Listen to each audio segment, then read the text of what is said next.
Hello, hello, hello.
Across all the different ones that have it, I think it's over 9 million between the live stream and between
Hello? Hello, hello? No, I'm not closing the stream now. I start the stream at like 1:30, and I like to open the stream early. I don't know. I might stop doing that, honestly, opening the stream so early. I don't know if it really helps with the I think it probably just makes the situation feel more confusing, you know? Than intended. So I might stop doing that after a bit, but I don't know. I thought it'd be kind of fun to do, but might have been causing more unnecessary confusion than intended. So let me send something to myself real quick, and I'll get started on today's stream. I'm trying to do some new stuff to help me get out there more, you know? So I think this might be fun to do. For myself, you know? Where is it?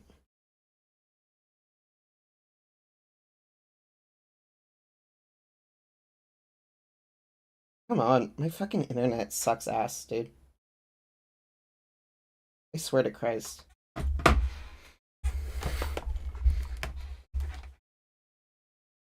I'm gonna press play on this video.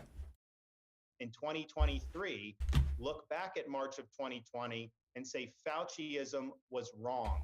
Fauciism was destructive. Jesus Christ. Fauciism is set so us weird. on this path with the CARES Act and the Fed printing money, creating inflation, and creating some of the economic problems that we have today. So if you could do it again, would he do the same thing? I sure hope not, because those were not the right decisions. When you looked up the data about Florida as one recent example, why are you acting like you genuinely don't know what I talk about? Dude, if you can't explain what you're talking about, that's a you problem, not a me problem.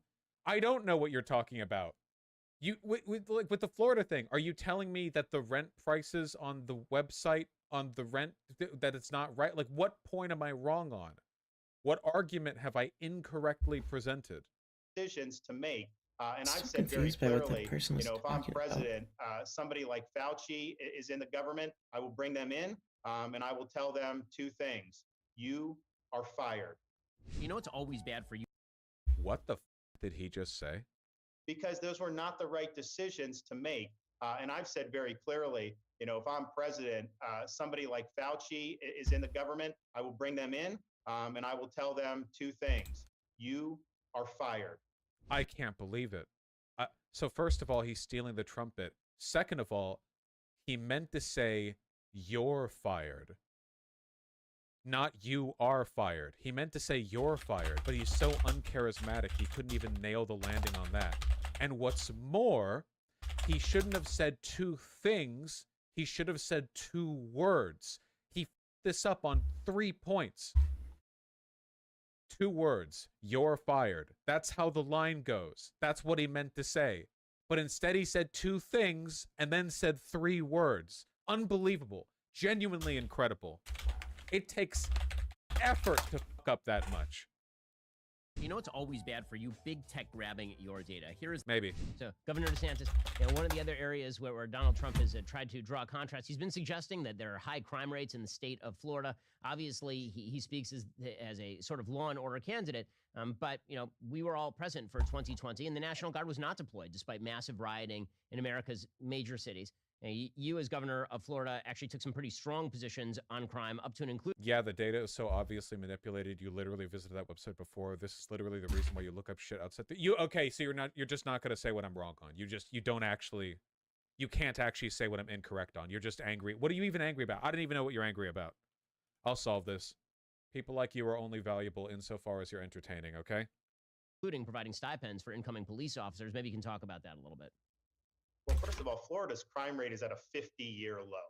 That's just a fact. And it hit a 50-year low during my administration, but a lot of that is because local people, local government, local law enforcement did a good job but it's hit a 50-year About low. the while crime image. has been spiking in other places around What the country. fuck? So we're counter trend for what's been happening in the United States. One of the main reasons families have moved to Florida since I've been governor is because of public safety, because they know we're a law and order state. So that's delusional. I don't actually know that much. So crime has been dropping all over the country year by year since the early 90s, but violent crime has spiked in a lot of large cities as a product of COVID and the anxiety and economic inequality and blah, blah, blah that it's caused.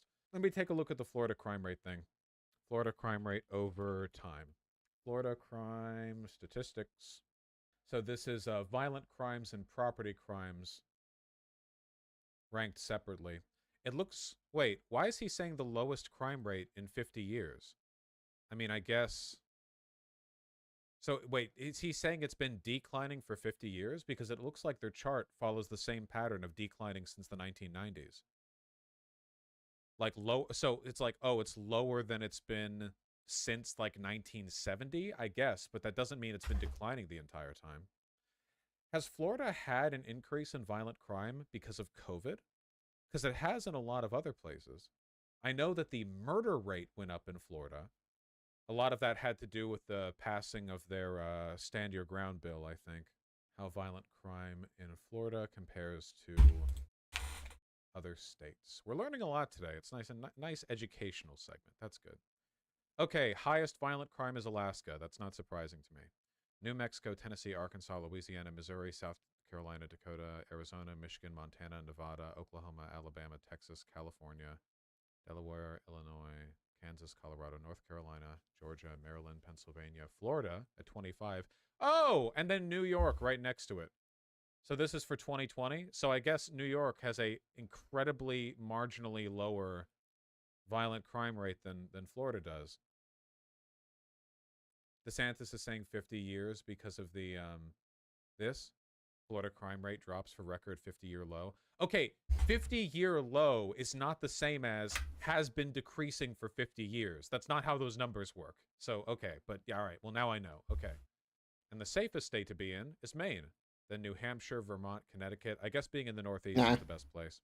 Yeah, it's rural states that have the highest violent crime rates. And hot states as well. Apparently, high heat tends to make people more like erratic and violent because like heat waves make people do violent crimes more. So New Mexico, Texas, Arizona, you know, and then Alaska is just a shithole. Alaska is just a goddamn The Purge 24/7. Okay. To say that somehow Florida, has bad crime, and you can see that in the migration patterns. People are leaving high crime areas. Yeah, I previewed that link to cultivate an inaccurate perception for all of you. And they're coming here. When the Floyd riots were going on in Minneapolis, I called out the National Guard in Florida immediately. I had state law enforcement deployed. We work with our local partners. We said very clearly, you're not burning cities down here. We'll put a stop to it if it happens. And sure enough, it didn't end up happening. We've also enacted legislation to... Love the term the Floyd riots, completely distancing itself from the civil rights aspect at all, and just literally just like calling it a race riot, basically. Crack down on rioters with tougher penalties and to prevent local governments from defunding the police. But I think one of the things that we've seen is, under the Trump administration, he enacted a bill, basically a jailbreak bill. It's called the First Step Act. It has allowed dangerous people out of prison who have now reoffended and really, really hurt a number of people. So one of the things I would want to do as president is go to Congress and seek the repeal of the First Step Act. If you are in jail, you should serve your time. And the idea that they're releasing people who have not been rehabilitated early so that they can prey on people in our society is a huge, huge mistake. So Governor DeSantis, remember how the people of Florida voted by referendum to restore voting rights to people who were out of prison, to re-enfranchise them? And then DeSantis' government just said, well, no, and then just didn't do it, and then like rewired the laws so that they could stay like disenfranchised?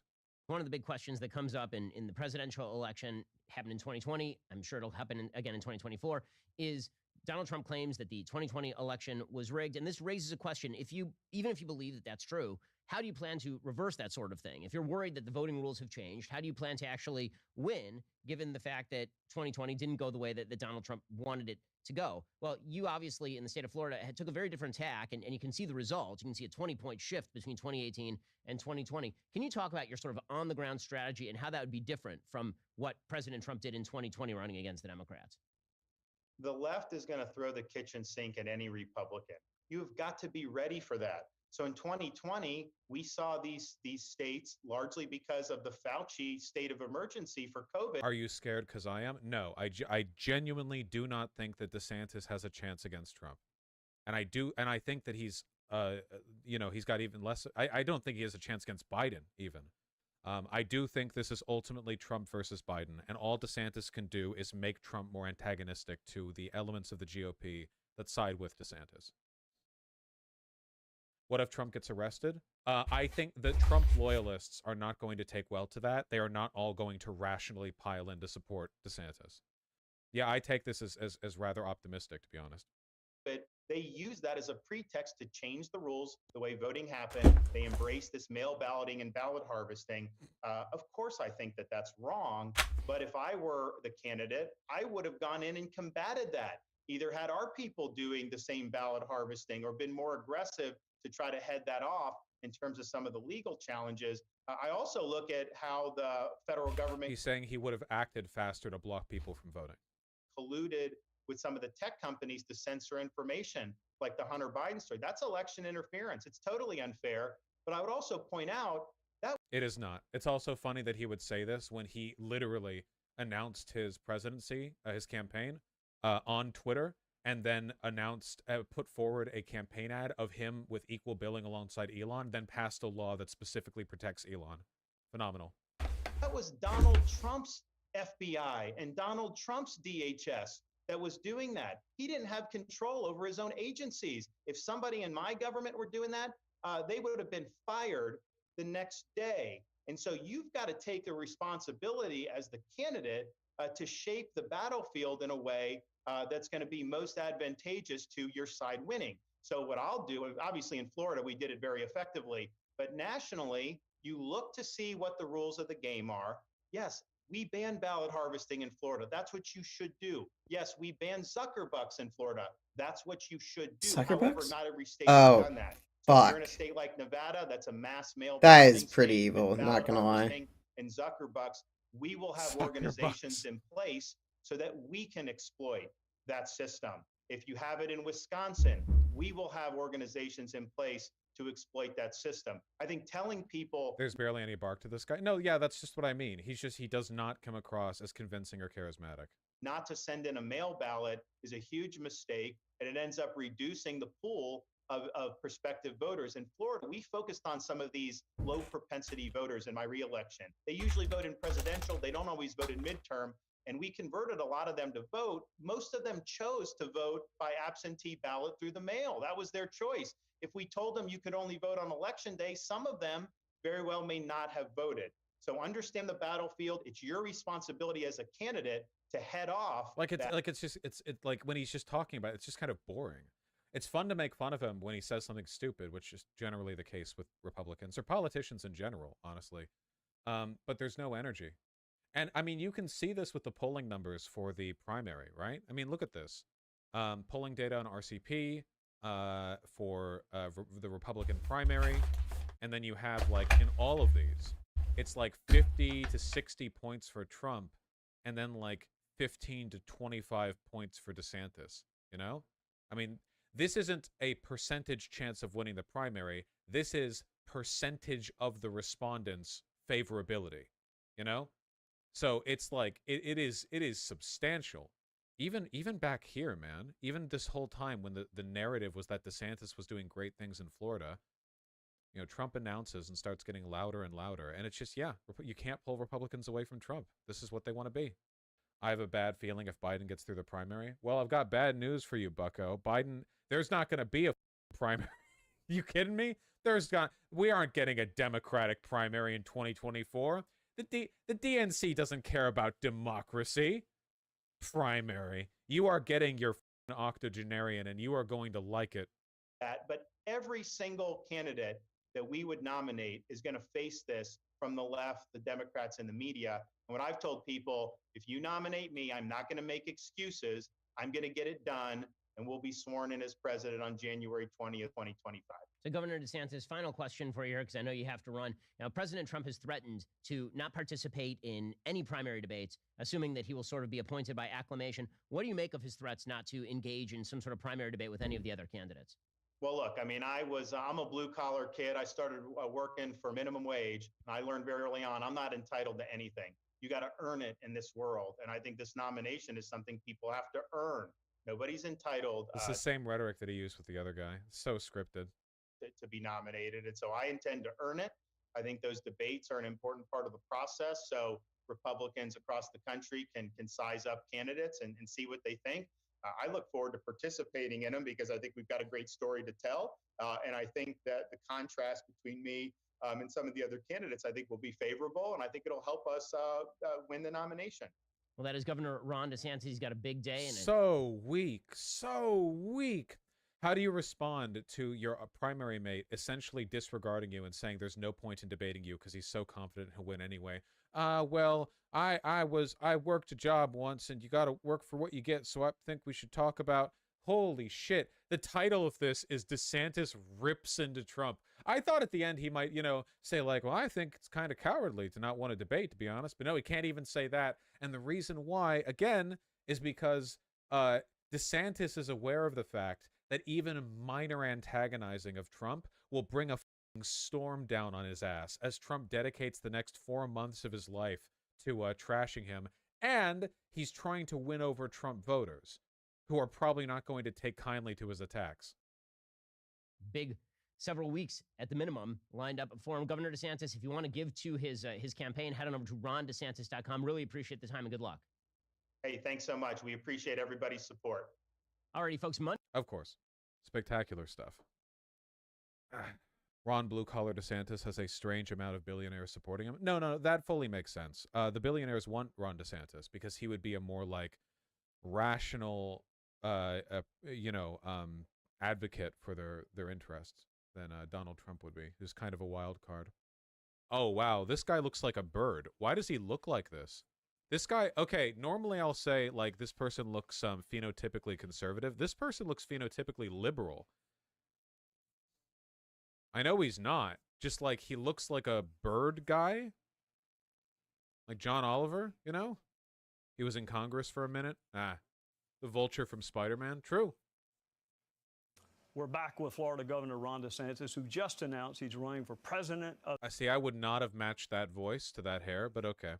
The United States. He joins us for his first television interview since his announcement. Governor, look at this charisma right here. Right off the bat. I like how he started by smiling and his smile just slowly fades because he's incapable of keeping it. He does. He looks like he's in pain. Yeah. He joins us for his first television interview since his announcement. Governor, you were on the Judiciary Committee. You were on the Oversight Committee. You had a very close-up view of the Department of Justice and the FBI. If you become president, what would you do to change or fix both of those entities? What are you looking for in an attorney general? And would you keep Chris Wray as the director of the FBI? No, I would not keep Chris Wray as director of the FBI. There'd be a new one on day one. I think that's very important. In terms of an attorney general, you need someone that's got a really strong backbone.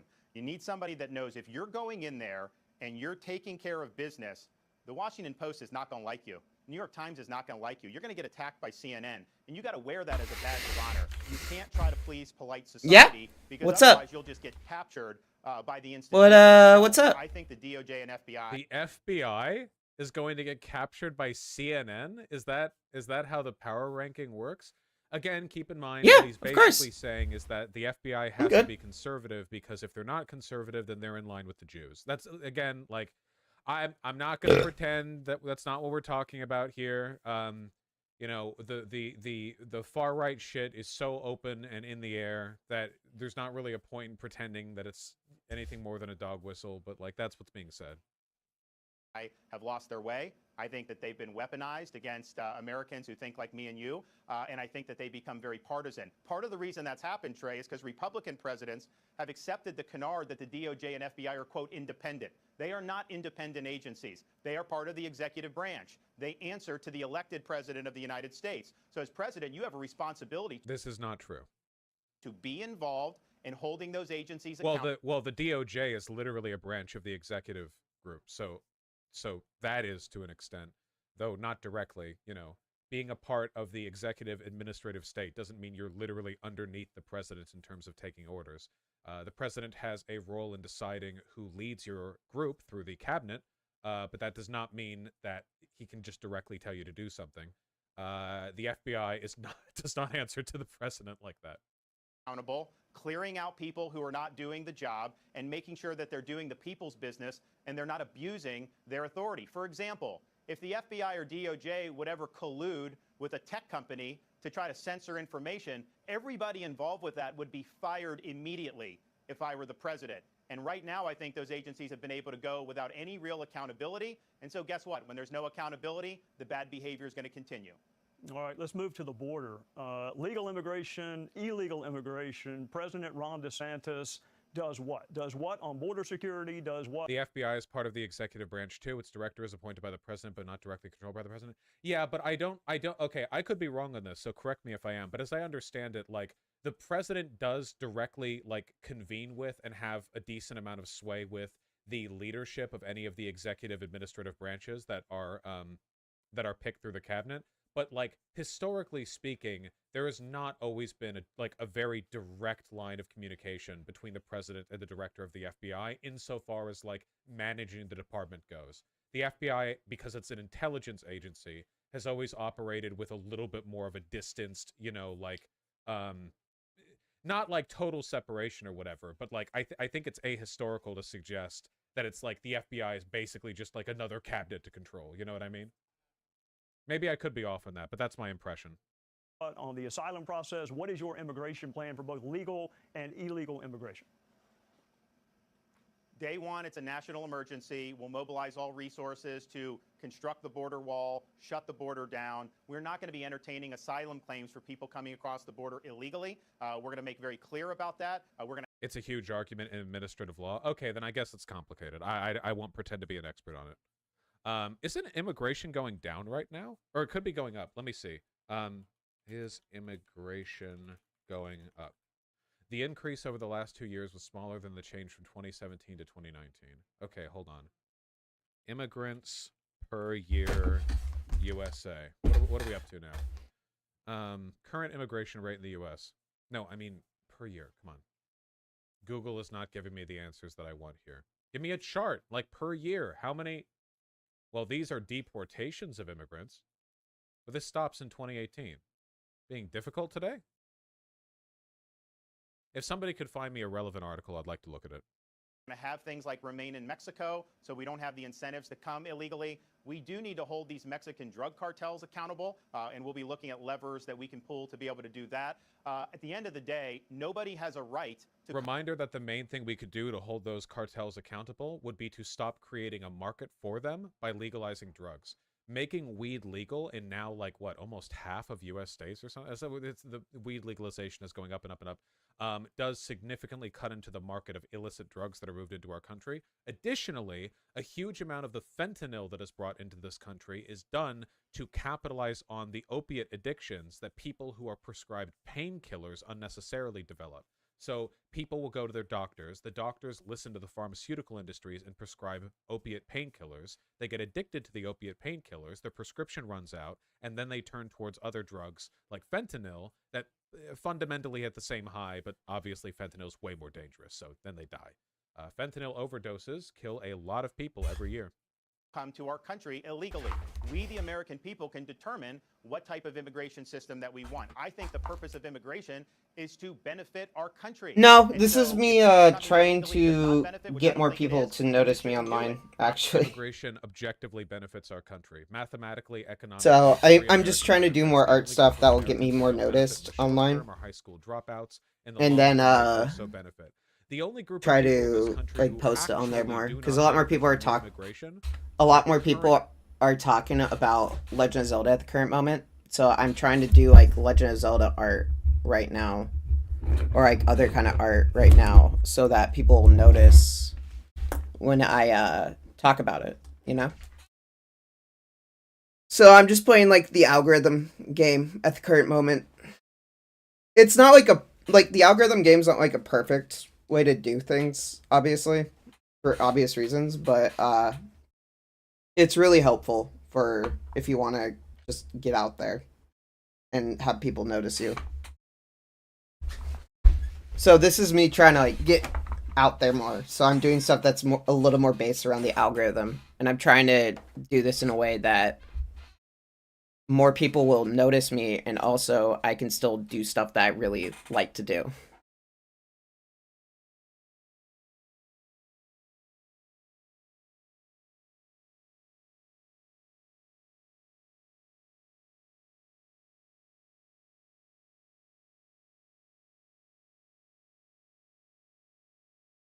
That's weird. Sorry, I'm supposed to be on a 5-minute break, but not working right now.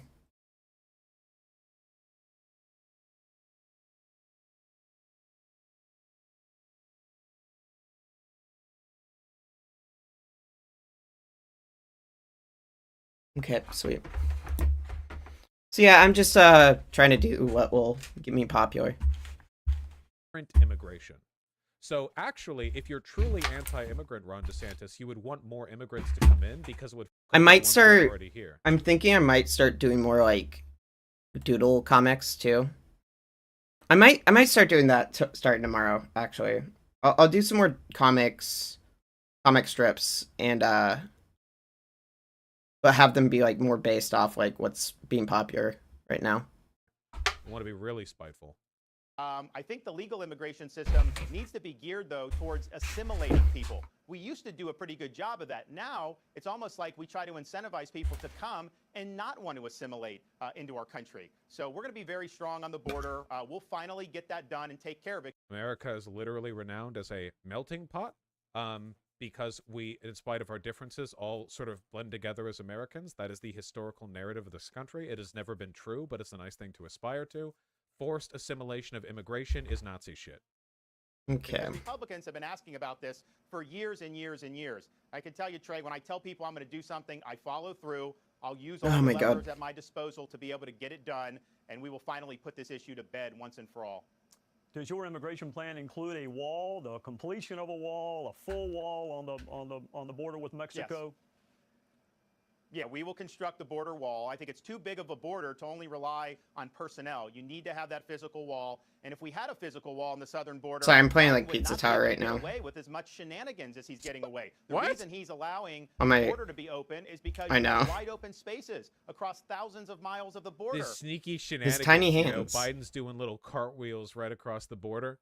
People are, just having a good old time. We need a wall that this guy's hijinks have to be put to an end.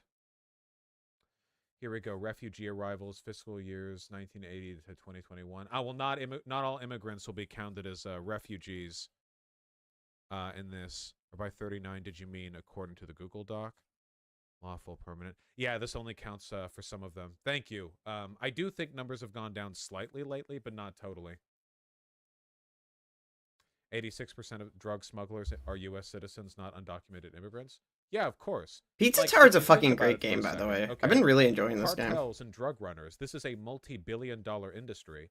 Why would they entrust drug smuggling entirely to people who are so legally ostracized that any encounter with the police could land them instantly in Pizza jail? time. I'll be right. Like, Hurry up before it's too obviously, late. there are career criminals Okay. and professional Will do. drug smugglers operating in the U.S., many of them U.S. citizens. In fact, we have evidence that a lot of the drug running going into the United States is being facilitated by cops on the southern border who get a cut from the proceeds. There was recently an expose on that. Like, literally, it's like they come over, the cops are like, yeah, give me a portion of the cut, and I'm going to look the other way, and then they just go right in with the drugs. Fan song for this or something? Can Yeah. somebody find me the article could on do that? that. I know it won't be hard to find. That wall would stop a lot of that illegal immigration. And if there's other points where they're trying to do, then that's where you put the personnel. So I want a full wall, and we will mobilize whatever resources we need, including the military, to get it done. Let me ask you about a Florida issue that's also gone national. My God. How did the dispute or fight or whatever word people want to use with Disney begin, and how does it end? Well, in Florida, we believe in the protection of children. We believe it's inappropriate to be jamming things like transgender ideology into elementary school classrooms, and we had a bill to protect parents. Remember, that bill just got expanded to all the way to 12th grade, so all this protect the kids bullshit is complete nonsense. Also, they're not just banning, like, transgender literature, they've been banning, like, Black history stuff. Where can somebody find that? Oh, we're going to pull up a lot of sources today. The video on books banned Florida TikTok. It was just a few days ago. Did I find it? We're muted. Howard County Public Schools reported at It's just a process of that particular District McNichol Middle School in Hollywood, and according to school district spokesman John Sullivan, it shows a process that has nothing to do with book banning. So they're old books. So this is a process of weeding that we call it, which is really updating and refresher process of that. Those books going. These are just a few of the books that have been deemed inappropriate. Lewis and Clark.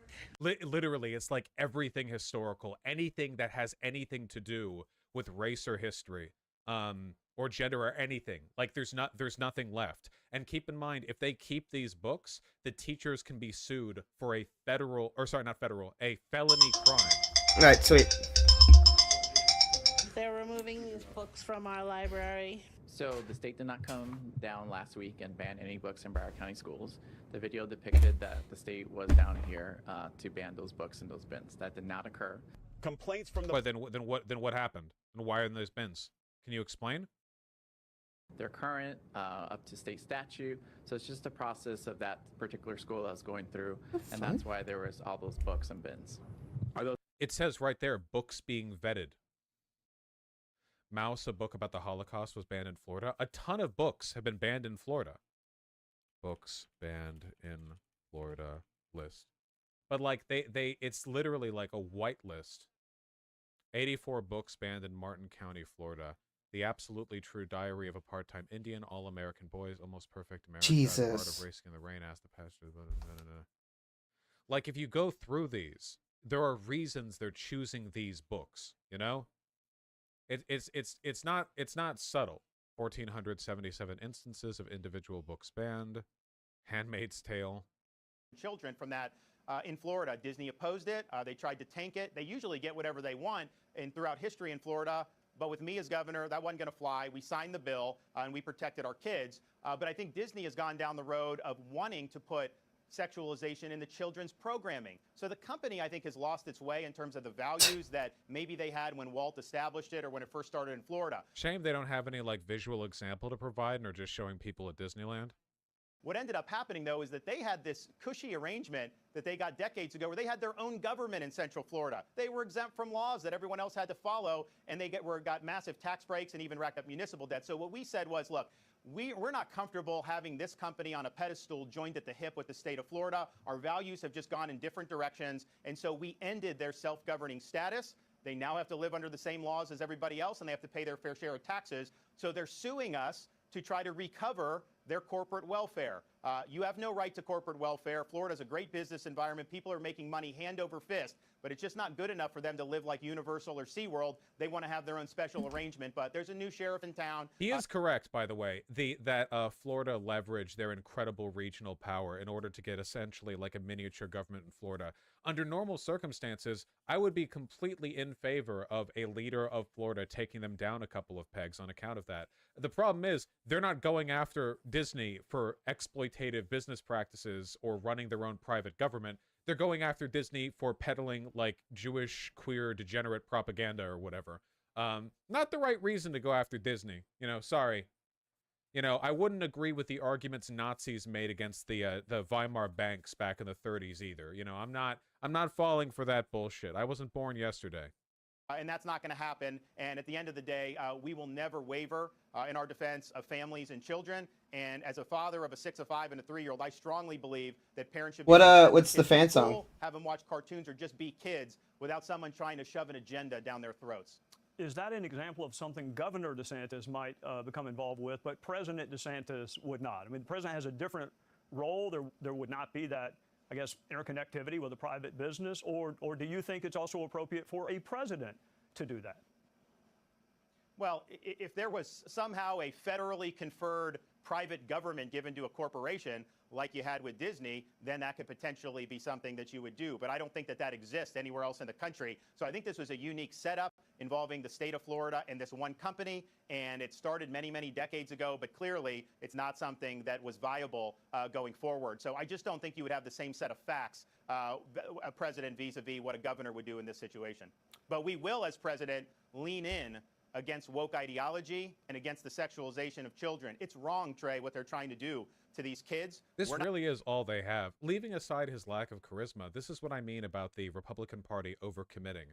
Going against Disney is wild enough on its own, considering Disney built the childhoods and imaginations of like hundreds of millions of people around the world, many of whom are Americans. But their entire narrative here is propagated on the like anti-queer shit, which if you just go by polling data, people are just not anti-queer enough in this country for this to be an effective line as a total campaign promise. It's not enough on its own.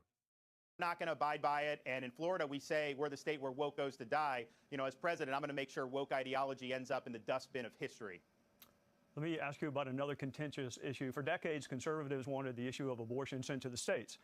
Florida, I think you recently signed into law legislation in Florida. The word life is mentioned in the U.S. Constitution. I mean, education is not, marriage is not, privacy is not, but the word life is. So is it really the best position for conservatives to argue that there should be 50 different definitions of when life begins, or should that be the same definition for the entire country? Given The Constitution absolutely does not define life as beginning at conception. There is no legal interpretation of the Constitution which would beget that assumption. Even if you go back to biblical times, the Bible gives like a recipe for abortion. Throughout most of history, I mean, I'm pretty sure like in Jewish mythology, it's defined as first breath. In most of like medieval history, I think the quickening is when life is determined, which is when you can start to feel the baby kick inside the stomach. This like ultra across the board hyper fanatical anti-abortion stuff is like relatively ahistorical, I think. It doesn't go back to like all antiquity. the fact the word does exist in the U.S. Constitution. Well, I've been proud as governor to stand for a culture of life, and I think all Republicans need to do that. As you alluded to, we were able to sign legislation protecting unborn child with a detectable heartbeat, and we think that that's a humane thing to do, and it's similar to what Governor Reynolds did in Iowa, and I applaud her for that. Dobbs returned the issue to the elected representatives of the people, and so I think that there's role for both the federal and the states. I think at the end of the day, fighting for life and protecting life really is a bottom-up movement. I think we've been able to have great successes at the local level. I am concerned about a Democratic administration with a trifecta trying to nationalize abortion all the way up until birth. That would be a violation of what states like Florida have done to protect life. It would be a violation of what states like Iowa have done to protect life. And I think that that would be an abuse of power for them to try to override every single pro-life protection in this country and allow abortion all the way up to the moment of birth, which 90% of Americans find to be truly horrific. Okay, do you notice here how weak his rhetoric is? Like, how uncertain he sounds? Republicans have been beating the drum on revoking Roe v. Wade for so long, and now they have, and now he's kind of like, eh? And the reason for that is because Republicans are starting to realize that, in actuality, banning abortion is not that popular, like at all. The classic example here is Kansas, a pretty conservative state, not altering their state constitution on referendum to allow for the ban on abortion, thereby preserving abortion rights within the state. It turns out, like, not many Republicans are in favor of just, like, completely banning it, which means that their rhetoric has softened a lot. They still talk about it, but, like, you know? Like, for instance, listen to what he just said on no more abortions after the heartbeat. Why? Conservative Christians believe in life at conception. Why would they allow for abortion before the detectable heartbeat? Like, that doesn't... And the reason why is because they know that if they sound like too much of a hardliner on this, it's not going to resonate well with the voters. Well, let's pick California and Idaho. Is that just the price we pay for federalism? That It life did, begins Kelly. at conception in Idaho, but it begins much, much, much later in California. Is that the price that we pay for federalism? I don't think it's the price you pay for federalism. I think that there's just a practical reality that the country's divided on the issue. And so the question is, how are you going to be able to save, more lives? And I think obviously Idaho is going to be able to do a lot on their own. They would not be able to do as much if they ran it all through Washington, D.C. So some of this is a matter of strategy. Some of it is a matter of, what could you do to be able to advance the ball forward? Clearly in California, you are going to have very, very hostile views. They want to have abortion all the way up till birth. I think they actually allow it post-birth, if you can believe. They'll just say any old shit, dude. They'll just say literally anything, man. They just any old shit. God, I wish Democrats had the confidence to lie like this, just about the most absurd shit, like for no reason, I think you can abort your child up to 2-3 years after birth in California, actually. But again, wouldn't it be more in line ideologically with how Republicans act and talk normally for them to be saying they want a federal ban on abortion, period? Like, doesn't that seem like the natural thing they'd be pushing for, considering the circumstances and the context of the past few years of political activism they've been doing? But now they're not. I think this is a very open concession, a very open indication of weakness. Now they're conceding to federalism on this subject when the whole point of deferring to federalism on these issues is to pave the way for a national ban, something they were willing to discuss beforehand. Believe that, which I think is truly horrific.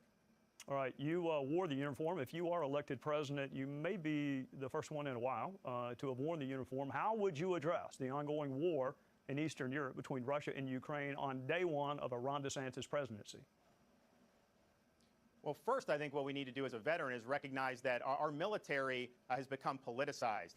You talk about... Again, nothing. He can't answer anything without woke. This is the only thing they have. Woke, woke, woke. Hey, how do you feel about the war in Ukraine? Woke, woke, woke, woke, woke, woke, woke. There's nothing else.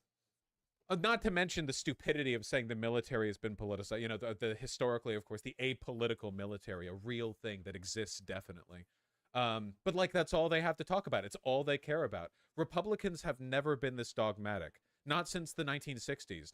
Well, it wouldn't have been Republicans. It would have been conservatives. Not since the civil rights movement. Now everything is about woke, woke, woke, woke, woke, woke, woke, woke, woke, woke. It's all they talk about, and the voters notice. Which is why there was that polling stuff that we looked at, that I did a segment on, where even Republicans are saying, like, Republicans should probably talk about wokeness less, because holy shit, it is all they talk about.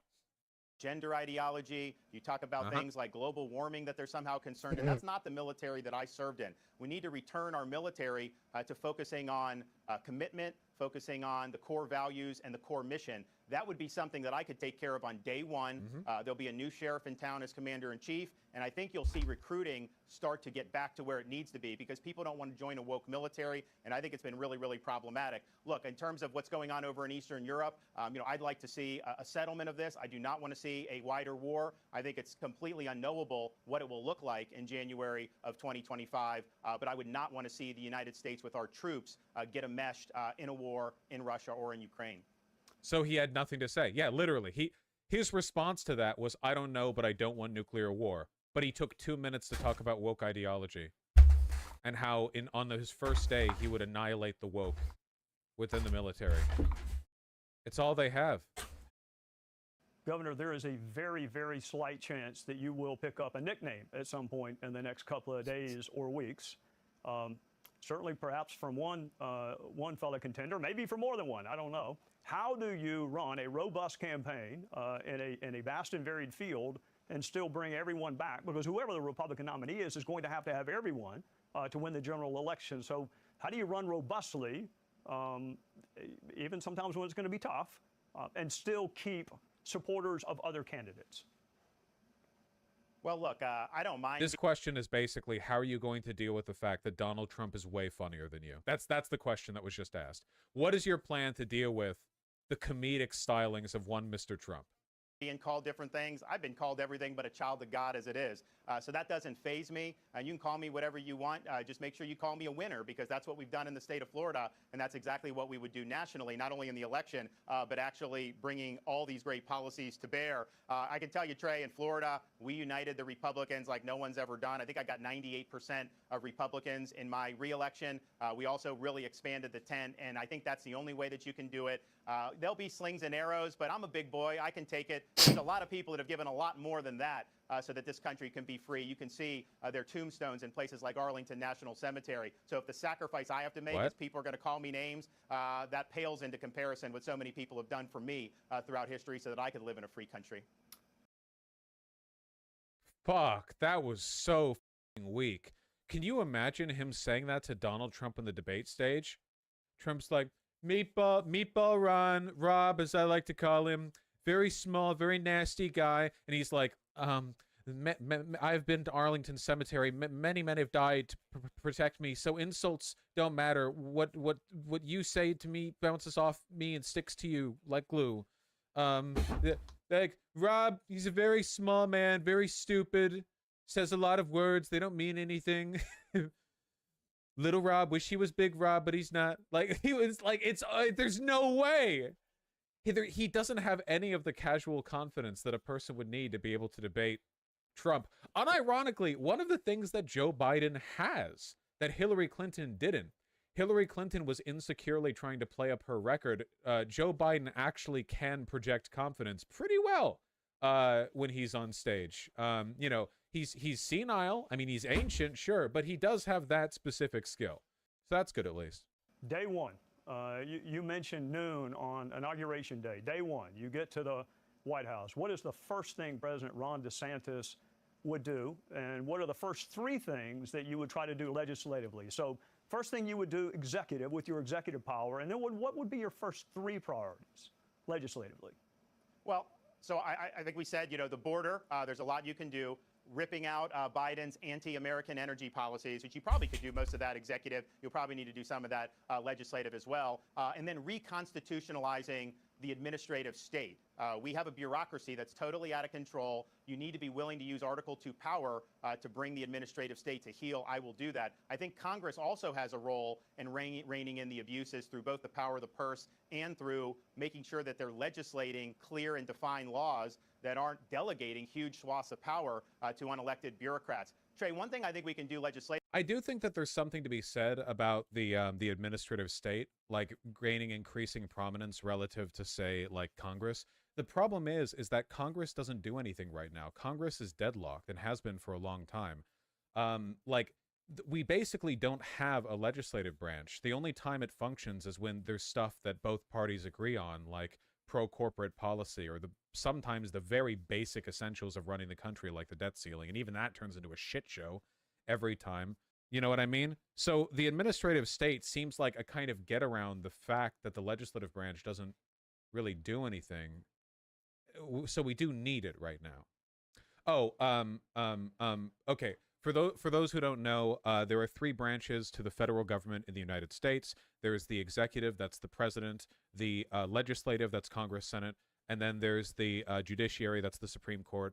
And to simplify a bunch of stuff, the president has a cabinet of leaders that he can choose, and those cabinet leaders run different departments under the executive branch. So, for example, like the Department of Energy or the Department of Transportation or the Department of Education, the leader is chosen by the president, and these departments are essentially administrative branches of the executive branch that have limited authority over the specific thing they're tasked with dealing with, and they can pass regulations. Betsy, you watch this president drama? Yeah, I think it's good to. I think it's good to like keep up on the president stuff, like and election stuff when the election's coming up for us in like a year or so. On it. The bureaucracy essentially has the ability to just make. Plus, sometimes it can be pretty funny to see like the weirdness of everyone. I kind of like it. A thing reality. So they're not perfect. They're basically like a technocracy. But it's kind of essential because like there's so many things that need to be done and regulated that can't be done through Congress, because if everything was done through Congress, nothing would get done. Like we kind of need it right now. It's not Is national school choice. We've done it in Florida. It's made a huge difference for low-income families. I look at places like Chicago and Baltimore and LA. The teachers' unions run those areas. I don't think there's any way that you're ever going to give those kids a lifeline unless we come in through a tax credit program and offer scholarships to some of these kids. But as it is now, these kids have no chance in those dysfunctional environments. This would be a major lifeline. I think we can get it done, and I think it'd make a big difference. Governor, you represent a state surrounded by oceans, by water, and have had a series of hurricanes. What is your view on climate change, and what is the role of government in addressing it? The hurricanes are not, they have not increased in number. People try to say. Okay. So so the reason he said number is because what he just said was a half-truth, also known as a lie. Hurricanes aren't necessarily getting more frequent, but the ones that are coming are definitely getting significantly more dangerous. It used to be that, like, maybe a couple hurricanes happen a year to Florida, but a lot of them are so weak that they barely even register as a, like, threat, or they die out in the ocean. But now it's, like, multiple successive, like, devastating hurricanes every year to Florida, which they have to keep rebuilding from. Again, this is one of the reasons why I say they're death cultists and demons. The reason he specifically chose the term number rather than saying, say, hurricanes aren't getting worse is because he knows climate change exists. He's aware of it, but like every Republican politician, he is fully in the pocket of big oil, big coal, and he knows that he's dooming millions of people, hundreds of millions of people, and he doesn't care. He's a demon. He knows it. He's fully aware.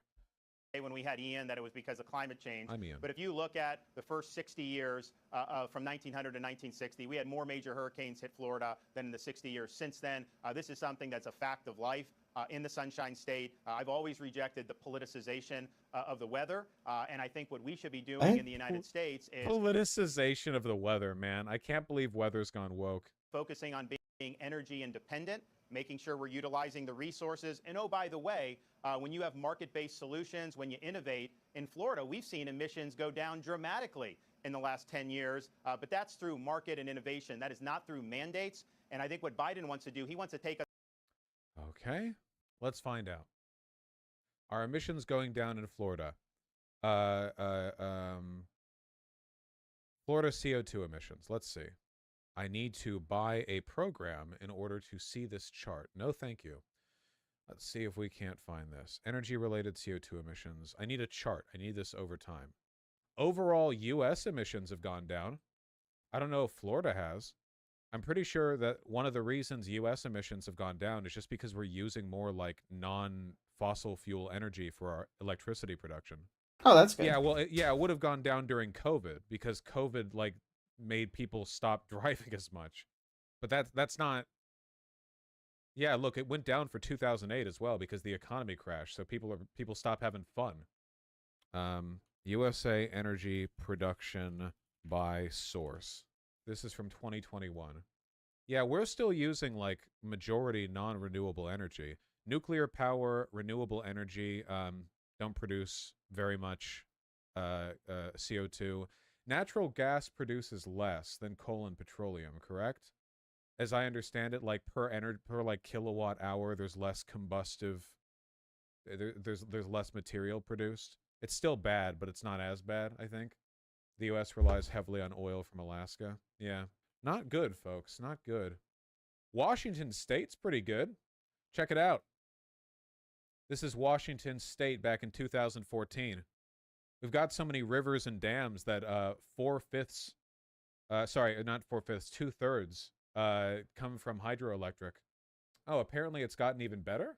It's up to 3/4 now? What year is this from? This is from Wikipedia, though. Where does it say where can I go to the... Oh, from 2021. Nice! Oh, man. So from 2014 to 2021, it went from 68.3 to 76.6%. That's really good. And then the next best is nuclear, then wind. So natural gas, coal, biomass, etc., all together are like less than 10% in state of Washington. That's pretty great. Now let me just check California out of curiosity. I did live most of my life there. Mostly natural gas. Overwhelmingly mostly natural gas. Though there is a pretty big chunk of solar here. That's something. 19% solar. I mean, it is a sunny state. That makes sense. Let's take a look at Florida. Holy shit. Dog. Oh my god. Natural gas is a Pac-Man in Florida. Look at that. Jesus Christ. Keep in mind, this is just electricity generation. A lot of combustion is also from cars. You know, like gasoline, like fumes, that kind of stuff. Look at Hawaii, Sag. Petroleum, Jesus. You'd think you could do more with solar there. It's like 2/3 petroleum. Natural gas produces methane, which is worse than CO2. Yeah. Can we look at Arizona? Whoa, hold on. Okay, hold on. Illinois is mostly nuclear, surprising enough. Am I misremembering, or isn't Illinois where 3 Mile Island is? Am I totally misremembering? No, that's Pennsylvania, sorry. I guess there are nuclear power plants in Illinois. I don't really know much about the nuclear stuff there. Nuclear plants in USA. Yeah, they're mostly over on the East Coast. God damn. Way more concentrated on the East Coast than I thought. I knew it would be more over there. Also, yeah, look at Illinois. Illinois, for some reason, has 6 of them clustered all together in the state, so that makes sense. Nothing in Nevada. No, they do other kinds of nuclear shenanigans there, I guess. Our nuke program literally started in Illinois. Yeah, I guess that makes sense, yeah. Whoever said that about natural gas emissions is an idiot. Natural gas is methane. Okay, last thing I'm Googling. Product of combustion, natural gas. CO2, CH4, and N2O emissions are all produced during natural gas combustion. Improperly Wait, I just missed my 5-minute break. What the fuck? 99.9%. My country's one big city this year happens to not have hot water. Really? About 111 pounds. Is that bad? Wait, what?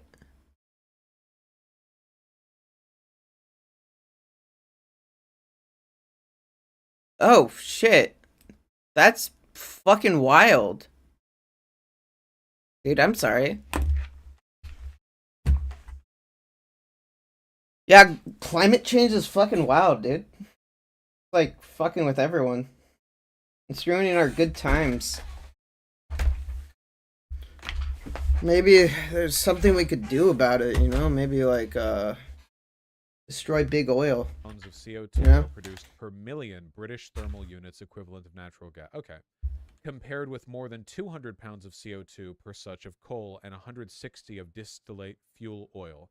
So yes, natural gas is less destructive with its combustion emissions. CH4 is methane. Okay. How much methane?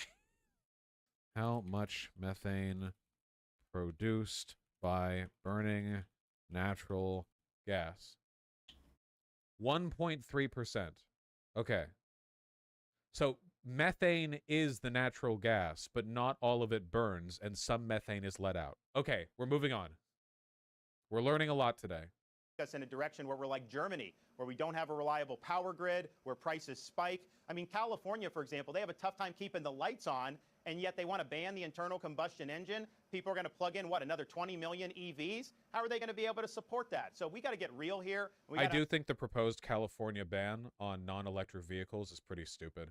The more we focus on cars as the primary vector of like emissions and not general energy production, the more we are. Like, obviously electric vehicles are better than gas vehicles, but in a time when people can barely afford groceries, you know, like, oh, all cars you have to buy now, you can't like buy a used car from 97 that's got a combustion engine. You need to buy an electric car. I don't think that's right.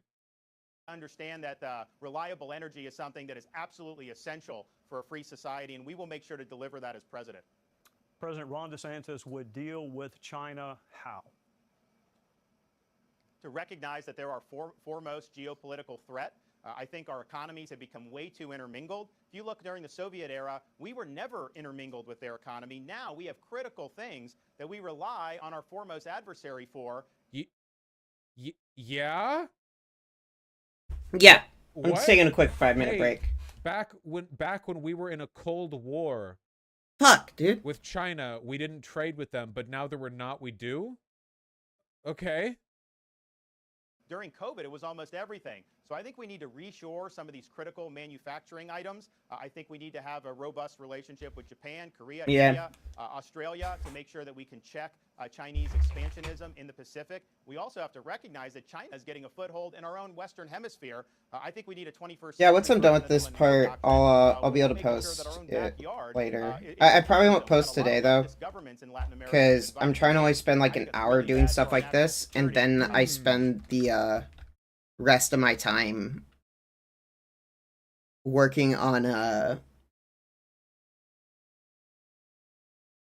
my commission work, you know? But I do want to try doing more stuff like this and focus on making more comics around these characters. Fun. I think this would be really good for me to do, you know?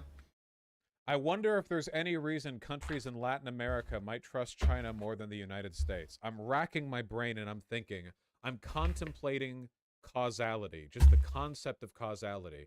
Is it possible that sometimes things happen because of other things happening in the past? Maybe. Researchers are not sure.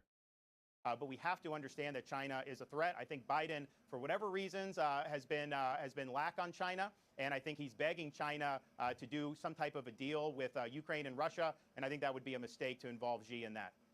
Governor, I know you have a young family. I'm going to let you go home and put them to bed with this one last. No answer, by the way. You notice how he had no answer at all? No policy answer, nothing specific. Just, we got to show him who's boss. Question. Do you plan on participating in all the debates? And would you have a word of counsel for any candidates that were maybe equivocating on whether or not to participate in all the debates? I think we should debate. I think the people want to hear it. You know, I grew up blue collar, working minimum wage. Fake Nobody's Pepino entitled to right anything now. in this world, Trey. You've got to earn it. And I think all of us have to go out and earn it. That's exactly what I intend to do. And I think the debates are a big part of the process. Governor Ron Fuck, DeSantis, dude. thank you very much. Fake Thank you for joining Pepino us is tonight. Yeah, really I think hard, he's cooked, which makes guys. sense. He's the I'm last sorry. boss. I So. don't think there's a chance in fucking hell that DeSantis wins against Trump. And even if he did, which he won't, I don't think there's a chance in hell of him Yeah, beating it's really Biden, fun. honest to God. I'm kind of sad I don't missed think out on I it. don't even think he could beat Biden.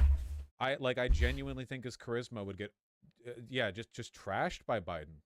I'm not too worried about him. I mostly view him as a wedge that that can be used to disrupt the GOP.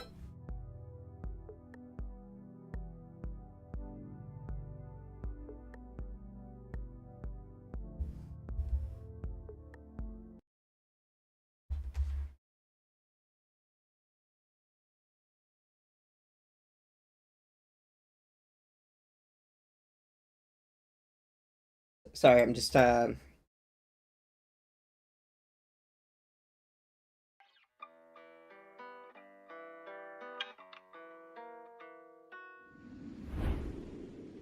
As you all know, conservatives and transphobes as a whole are f***ing demons. They hate human life and they hate happiness, and they are driven by a single purpose at this point, and that is to eliminate the ability for transgender people to exist.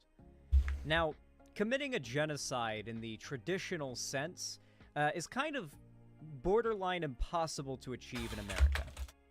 Like, let's say the far right wanted to genocide Jewish people or black people or something like that again.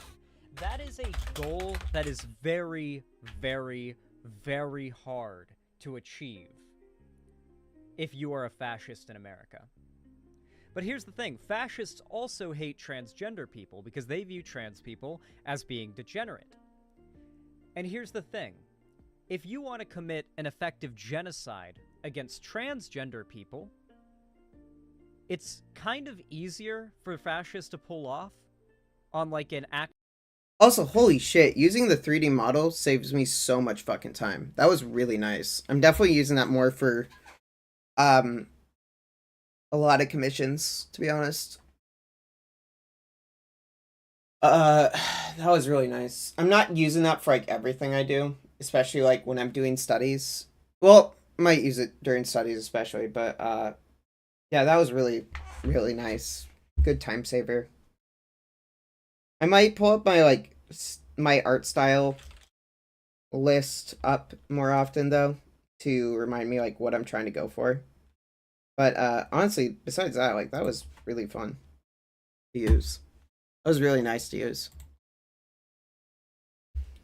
Alright, I'm pulling up.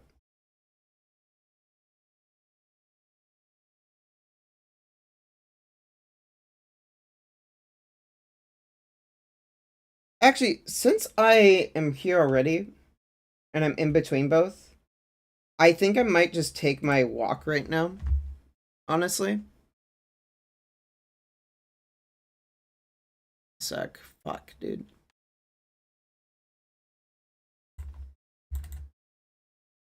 Dude, come on. Don't fucking do this shit to me. Okay, sweet.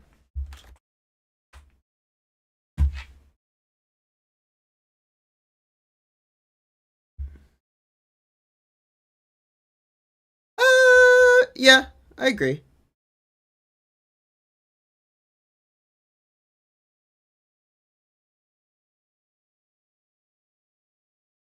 I don't think tracing in itself is bad, as long as you're like putting it into like a mindset of understanding. Try program. No. Kinda. I don't know. Where is it?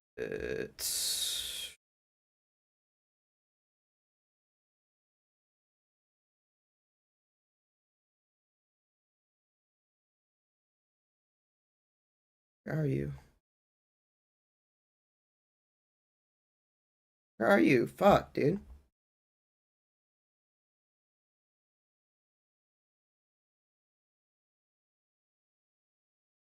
Oh, there you are. Sweet.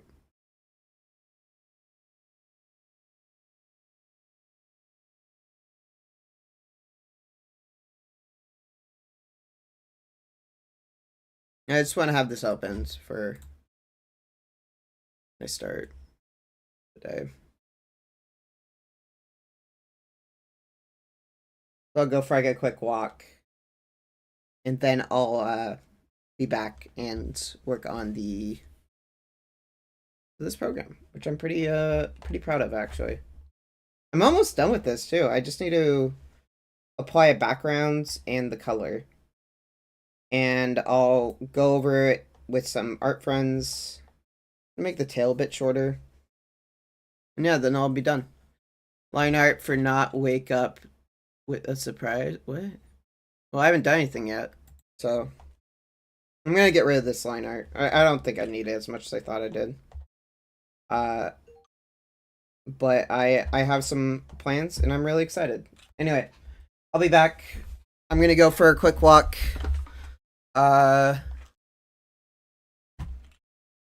Have fun.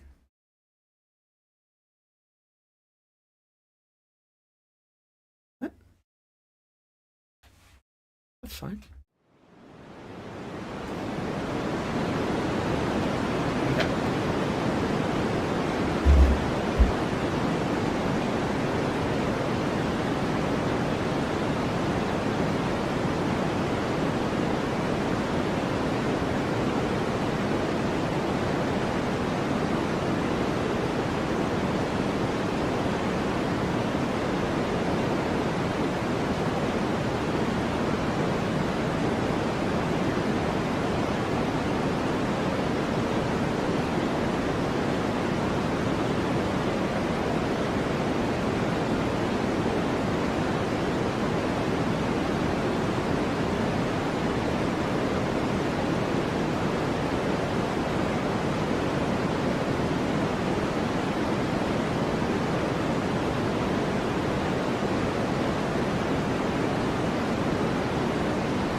Why did it say lunch break for a bit? I didn't mean for it to say lunch break.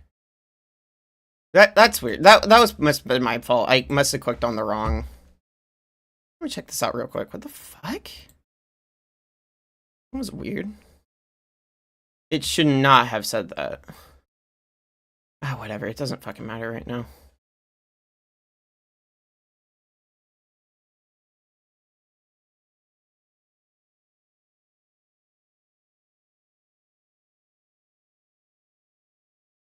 But yeah, no, thank you. Now I am back, though. I was not back before, but now I am back, this time. My dude. My dudes. My bro-ristos. Ugh. I might keep the stream going on a bit longer than I normally do. Because no, never mind. No, it won't be as interesting. I'm gonna be editing a podcast I'm doing where I talk about this comic I'm making. I'm really excited about doing it.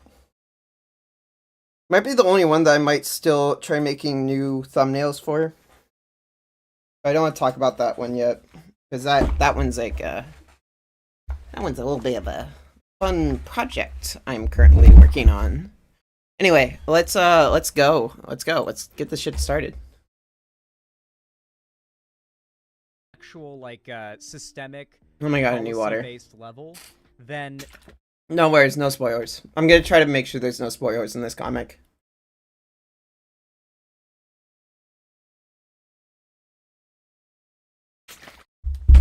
Oh my god. Oh, that tastes so good.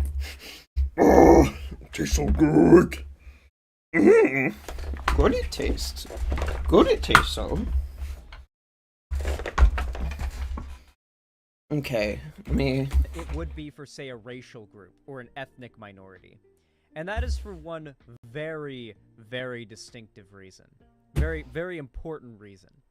And it's the fact that trans people, by their very nature, require a certain action to be taken in order for there not to be a demonstrably high Mega rate Man Battle of mortality Network in the population. Fights. So, in a similar way that you could consider right-wing not activists, right-wing politicians essentially trying to ban and crack down on development of HIV and AIDS medication and treatments as an effective way of like killing off large swaths of LGBT people, pushing it as being like only a gay thing so that people who are straight would think it's not going to happen to them and not be interested in it being researched. It was like a really, really big issue. The right has done this kind of thing before. HIV and AIDS patients, the right recognized as a largely LGBT like population of people. If they can keep treatments and cures from being developed on that, Reagan administration, Nancy Reagan, then they can effectively genocide a large swath of LGBT people. And nowadays, with a lot of trans people, we know that there is, and conservatives love touting this percentage, 40% or 41%, is that the statistic? 41% of trans people have suicidal ideation. Like attempting suicide, think about attempting suicide. It's a ridiculously high percentage. As we know, with overwhelming consensus of scientific evidence, the only treatment for this 41% issue is transitioning. Gender-affirming care, acceptance, and normalization of trans people's identities is the only treatment that has been shown to stop this. And not only is it the only treatment that has been shown to stop this, it is an overwhelmingly effective treatment. It's like the level of effectiveness that gender-affirming care has for the suicidality and depression of trans people is like it fits so well that it's like it's like a square peg going in a square hole. It just fits. It just slides right in, and it's like, wow, okay, so that's clearly what you're supposed to do. Like that's what you're supposed to do when you have gender dysphoria, is do that, right? It is very clear. It just works. It just works. Todd Howard moment. It just works. But if you can deprive transgender people of said care, which is what the right has been striving to do, well, they know the statistic. They're the ones that use it as the butt of their jokes about transgender suicide and transgender death. They can effectively kill or come close to killing 41% of the population of trans people just by enacting policies with the false idea that are meant to restrict trans-affirming care access under the guise of protecting children. They don't even have to openly say they're advocating for genocide.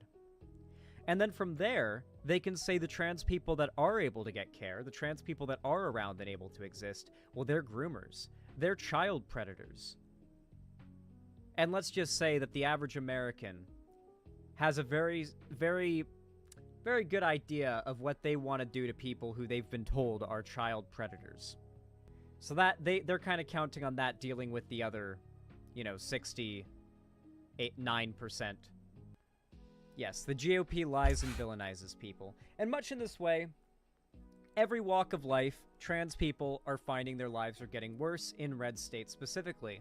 For example, a transgender girl missed her high school graduation after a Mississippi judge denied emergency plea to permit her to go in a dress and heels. A transgender teen in Mississippi missed her high school graduation after a federal judge denied a motion requesting she be allowed to wear a dress and heels under her robe. The 17-year-old, identified in court documents by her initials LB, did not attend her Gulfport High School graduation, according to American Civil Liberties Union of Mississippi. She opted to miss the ceremony when she was told she had to wear boys' clothes to attend, telling CNN she would, quote-unquote, rather stand up for what's right than be humiliated. The family that's good. has asked for the teen's full name to be withheld for privacy and safety reasons. On May 9th, less than 2 weeks before graduation, LB says she was pulled into Harrison Central High School Principal Kelly Fuller's office and asked what she was going to wear for graduation. Quote-unquote, I told her I was going to wear a white dress. Then she told me I was not going to be allowed to wear a dress and I would have to wear boys' clothes, LB said. And she stated that the superintendent called her asking about what students would wear to graduation. As far as she knows, no other students were asked the same question. LB says she has attended Harrison Central High School as a girl for the past 4 years. She attended prom wearing a blue sparkly dress without any objection from the school. Well, that was before this whole, big culture war happened. Quote-unquote, I was being me, and I felt very accepted at the time, she said. I felt very understood, and I felt that I had great support. I had a great support system at that school. LB and her parents, Samantha Brown and Henry Brown, filed the federal lawsuit Thursday, demanding Harrison County School District allow the teen to wear what she wishes during Saturday's graduation ceremony from Harrison Central High School. Attorneys with the ACLU of Mississippi are representing the family. The Browns cited a violation of their child's civil rights, accusing the school district of discrimination on the basis of sex and gender and violating the teen's First Amendment rights, according to the complaint. On Friday, the day before graduation, a federal judge in Gulfport, Mississippi, denied a motion filed by LB's family requesting she be allowed to wear her dress and heels at the high school graduation. The teen had picked out a dress and heels to wear with the traditional cap and gown in accordance with the school's dress code for female students, according to a media press release from the ACLU. Quote-unquote, our client is being shamed and humiliated for explicitly discriminatory reasons, and her family is being denied a once-in-a-lifetime milestone in their daughter's life. ACLU spokesperson Jillian Brandstetter told CNN in an email, no one should be allowed to miss their graduations simply because of who they are. She was not allowed to walk at the graduation. She missed it. The motion was blocked by the judge because it was a conservative local judge, because your local judge elections fucking matter. You need to actually vote in them. They fucking matter in things like this. And had there been a progressive judge in this case that had been elected locally, then chances are that girl would have been able to go to her graduation. This scares me genuinely. Oh, and believe me, their main target are the youngsters. In fact, we're going to be covering Matt Walsh's commentary on this. And in fact, you've got Matt Walsh's logo in the background. For those of you guys that don't know, I feel like I need to start bringing this up in every Matt Walsh segment. Because I feel like it just contributes to the overall creepo vibe that Map Walsh kind of brings to the table. So Matt Walsh, you know how like Steven Crowder has the Mug Club? And his fans are the Mug Club, you know? Well, Matt Walsh's fans are the Sweet Baby Gang. That's what he calls them. And this is his merch. So weird. If you buy Matt Walsh merch, it is very likely this is what you'll be getting, if it's not the What is a Woman shirt. His fans are in the Sweet Baby Gang, and his logo is a picture of a baby with his head photoshopped on the baby. Yeah, pretty weird, huh? Especially for a guy who literally has built his entire platform and calling all LGBT people groomers and pedophiles. So I thought I'd point out that is what you're seeing in the background there. That's his little Sweet Baby Gang image. This seems to be the baby sitting up with his head on it. And then, of course, he's got his children's book. I'll go ahead and get rid of my webcam here. You've got What is a Woman? No, this would have been like a medieval Renaissance Italy, like, ball mask. A little A-bomb, a little spaceman, a little Amogus, I guess. Then Johnny the Walrus. I don't know if you guys know the story behind Johnny the Walrus, but I'm gonna go ahead. I'm gonna go ahead and tell you guys, okay? So you know how the right likes to make up this joke? It kind of goes on two fronts. You know how the right likes to claim that the left is trying to indoctrinate children through like lefty propaganda in the form of children's media? They love claiming this, right? And you know how the right also likes to say this like made-up joke about how like if trans people can exist, then like what if a kid decides he wants to be a fire truck and transition into a fire truck? Like literal South Park tier humor, like the episode where Kyle's dad decides he wants to transition into a dolphin and gets like surgery to become like a horrific dolphin monster. Like literal South Park humor. Basically, Matt Walsh decided, well, if the left's supposedly doing this thing we made up, how about we do it but for real? And he wrote a children's book called Johnny the Walrus. He also sells plushies of it for conservative parents to buy their kids. And it's literally conservative anti-trans propaganda, but it's a children's book. Like, the right's whole thing is accuse the left of doing something that they aren't doing, and then sell like the counter to it, but only you are the one who's selling that counter to it. So you have to give them money. You know, it's a very convenient business strategy, I must say. Wails of horror could be heard across the land on Sunday in response to a decision from a federal judge in Mississippi. This is a complicated case, but the end result is that because of the decision, a high school boy will be required to follow trans girl the boys' dress code at his graduation ceremony. Her. So actually, it's not complicated at all, I guess. And actually, the wails of horror were from the ACLU and various trans activists and the media, but not from any normal human beings. Here's the report from The Guardian, quote, a transgender girl in Mississippi did not participate in... Remember, guys, children are the enemy. They have designated that children are their enemy. Children are the target of their attacks. Every conservative accusation is a confession. When they say they're targeting kids, they're attacking your kids, that's them admitting exactly what the fuck they're doing. Her high school graduation ceremony on Saturday because school officials told her to dress like a boy, and a federal judge did not block the official's decision, an attorney for the girl's family said. We must note, as always, that in this story, transgender girl means boy, and her and she mean him and he. So that's the special decoder ring that you have to use to make sense of this gibberish. I like how, like I said, I've talked about this very often. The right doesn't have any actual arguments. They basically pretend things are more complicated than they really are, because if they can feign confusion, then they can give the impression that the thing they're feigning confusion about isn't a sound or valid argument or idea. Because the right has no arguments against any of the science or data or evidence that backs up the validity of trans people, or any of the body of philosophy that backs up why trans people are valid. All they can really do is say, oh, yeah. Yeah, I haven't watched him in a while. I haven't watched him in a while, though. I fucking love his shit. The stuff I've seen is fucking based. Insert beat escape for time. Beat little time from Rusty. Yeah. Trans person with this, like, feigning of, like, confusion at what pronoun to use or, like, who's being referred to. It's because they don't have an actual argument. But if you imply that this is an overly confusing, I need to watch him more, though. He's fucking ridiculous, based. You know, jumble of gibberish, then people will just turn their brains off and not consider a thing the opposition is saying. It's how conservative content creators can expose their audience to the words of their opposition without the words of their opposition being heard and internalized by the audience of said conservative demagogue.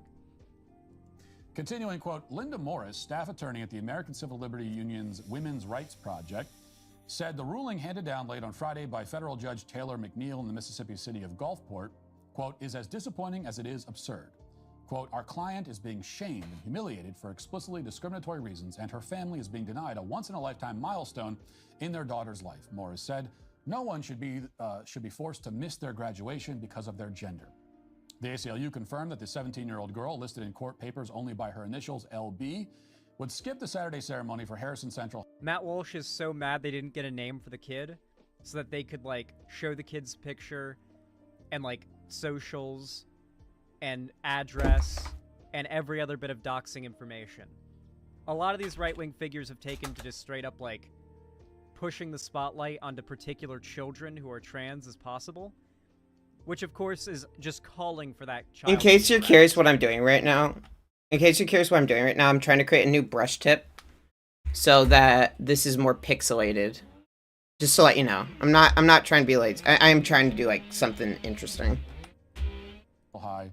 Oh, yeah, and he can't dead name either. He can't dead name. Oh, yeah, he can misgender, but he can't dead name. In Gulfport. So another quick aside, but important to note. What the fuck? The school absolutely did not deny the student the right to participate in the graduation ceremony. He is invited to attend. Yeah, no, totally. And, you know, the bus driver didn't deny Rosa Parks the ability to ride on the bus. She was allowed to ride the bus, guys. It was just only if she rode in the back. You know? Why don't you just suck it up and ride in the back? That's just it's like, why would you think that you should take a moral stand against injustice? Pretty cringe, bro. I mean, he's evil. And obviously Matt Walsh wishes he could have been the person to tell Rosa Parks to sit at the back of the bus, but you know. Attend along with the rest of his peers. He has chosen to not attend, and that's a really important detail. Continuing, quote, the student has met the qualifications to receive a diploma, according to local public school district's attorney, Wynn Clark. The ACLU sued the district on Thursday on behalf of the student and her parents after Harrison Central Principal Kelly Fuller and School District Superintendent Mitchell King told LB that she must I know what to do. Clothing Right. rules. Graduating boys are expected to wear white shirts and black slacks, and girls are expected to wear white dresses. LB had selected a dress to wear with her cap and gown. The lawsuit said LB had worn dresses to classes and extracurricular events throughout high school, including to a prom last year, and she should not face discriminatory treatment during graduation. King told LB's mother that the teenager could not participate in the graduation ceremony unless LB wears pants, socks, and shoes like a boy. According to Oh my god. Yes, this is what is known as a dress code. They're very common in schools and workplaces and at formal events. So I guess he's just going to try to argue that the concept of the dress code means that she shouldn't have been allowed to wear what she wanted because dress code says you have to wear this if you're a boy, and we're just going to presuppose that she's a boy, not make any arguments about, like, whether or not... Remember, the conservatives have completely abandoned the premise of, like, arguing the validity of trans people or, like, whether or not there is any validity to the left's position. It is all just, all right, guys, welcome back to another video. So as we know, trans people are subhuman and evil. Let's get into another story about why you should get your gun and you should go handle that problem yourself. That's basically, like, the vibe you're supposed to get as a Matt Walsh fan from, you know, his content. That's there's no arguments being made to convince people. It's just feeding more hate fuel into people who are already bought into the propaganda. Clip chimp? Okay, yeah, I mean, if you guys want to get me canceled. But this somehow is news to trans activists who, as noted, reacted to this case with all of the psychotic hysteria you've come to expect. I could give you dozens of examples of this, but that'd probably be fuck it. Instead, I'll give you just this tweet from. Jesus Christ, I just noticed. He sells a Sweet Baby Gang plushie. Ew. Chat, do you see it?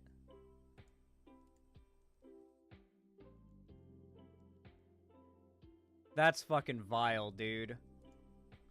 That's awful. I don't want to see it. From trans-identified male Aaron Reed, and I think it should suffice. He posted, quote, "This is a terrifying court decision. It's explicitly making it so that your assigned sex at birth determines what clothes you can wear.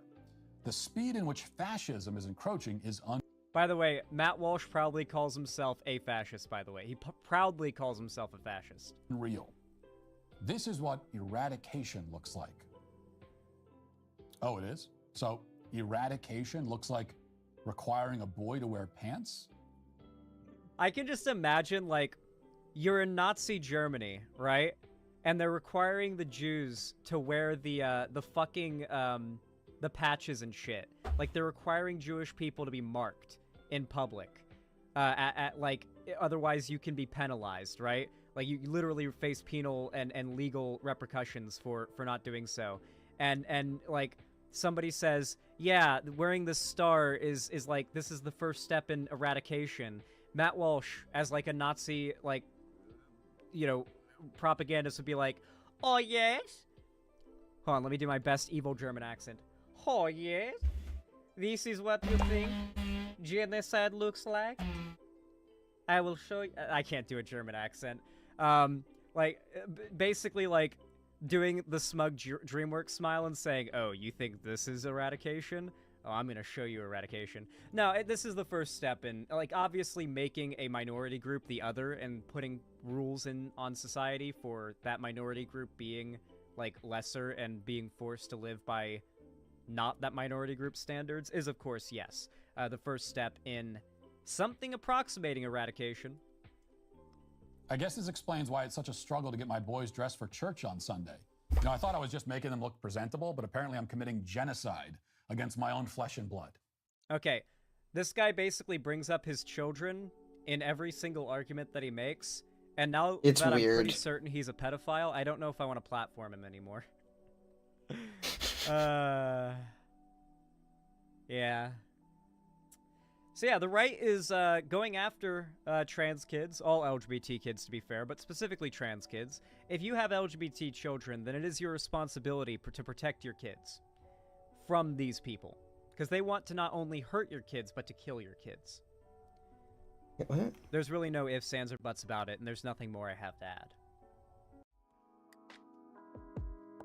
That was short. Holy shit. No, shut up.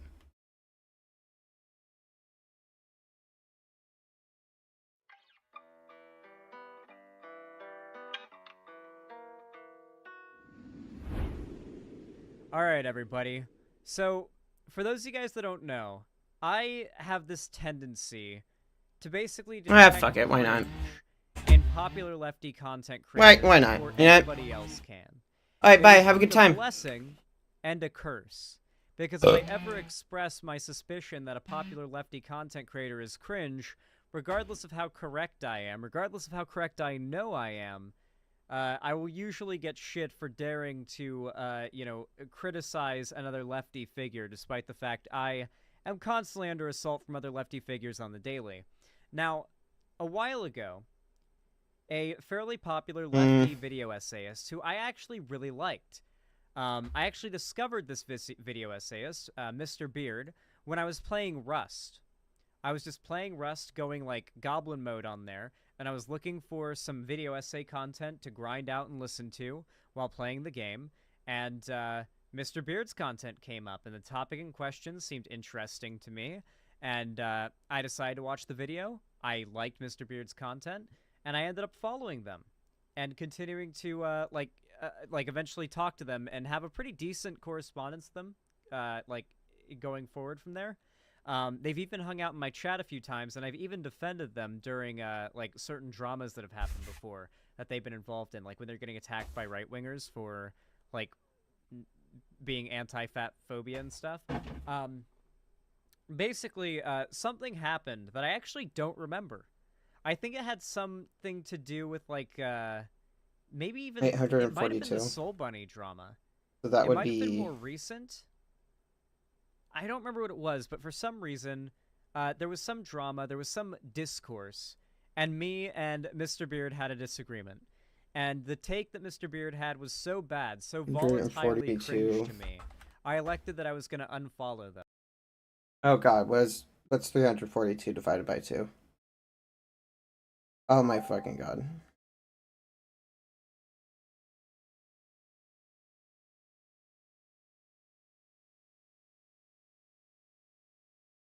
No, it would be fuck it. I'm not using my brain right now. I don't want to think. I don't have a calculator on here. It's so weird. 342 by 2. I know I could okay, 171.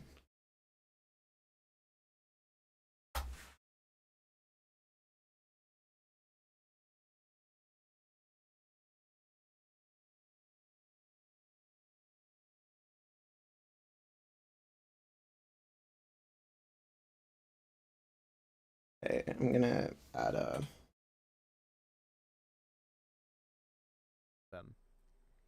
And when I unfollowed Mr. Beard, they had a bit of a disproportionate angry reaction, but it wasn't the worst I've ever seen. Like, it certainly wasn't shoe on head tier. Yeah, it certainly wasn't shoe on head tier. We need some high level Horde players here to wipe these alliance out. Anyway, it certainly wasn't like it wasn't like Shoe on Head's like video and getting mad about me. Like, it wasn't anything to that degree, but they were clearly a little bit upset about me. You know, unfollowing them and disagreeing with them on that. But I just kind of like, we just moved on, you know, like I just kind of went my own way and they went theirs, I assume. And I didn't really feel the need to like condemn Mr. Beard as far as being a public figure. I just thought they had a cringe take. But apparently Vosh has burnt the bridge. Vosh once again has copied me, you know, and has burnt the bridge months after I burned the bridge, you know. It's just, you know, it's just Xanderhall clone Vosh. Nah, just kidding. No, but I'm curious to see why he did that and like what led to it, because I have no idea what happened. I think it was because they had cringe takes about the Soul Bunny stuff.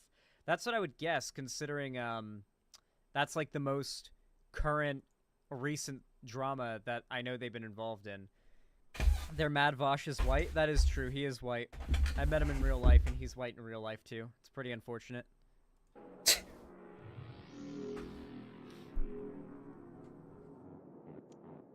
What?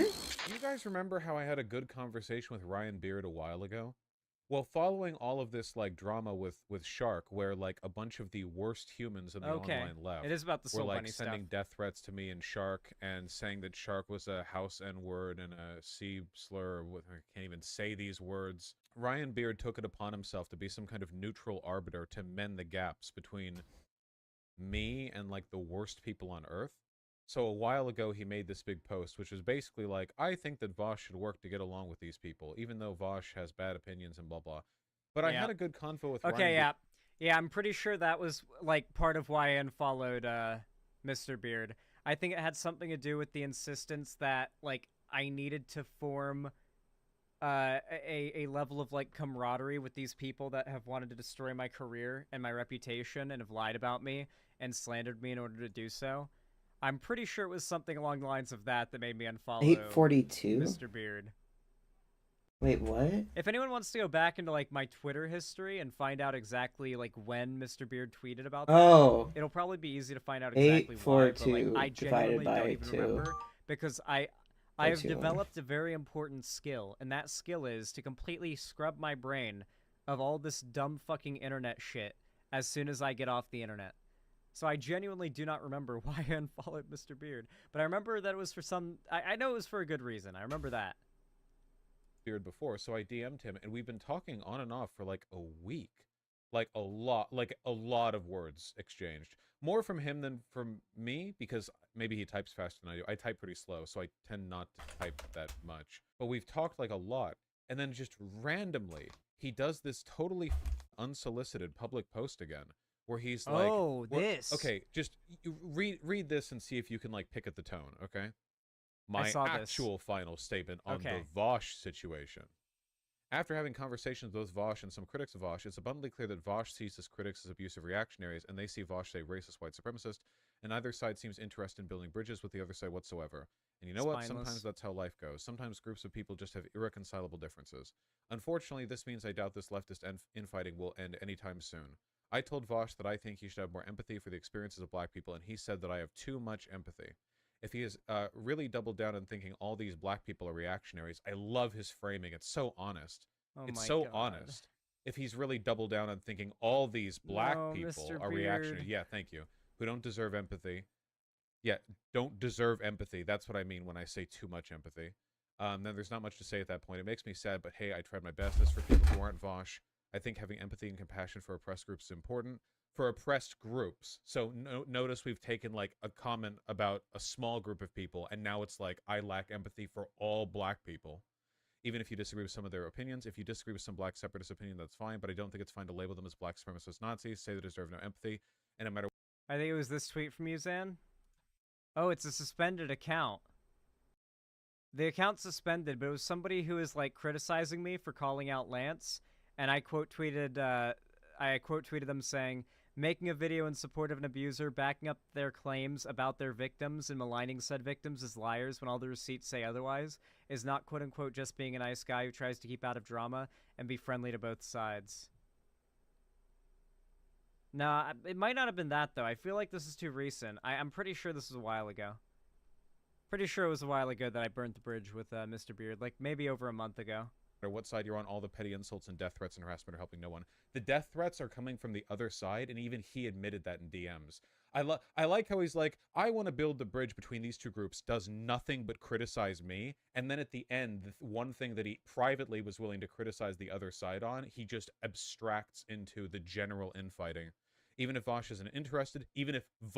isn't interested, I'm interested in continuing to build bridges between various leftist communities. Except the other side also said they don't want to build bridges. So why the f is he saying he...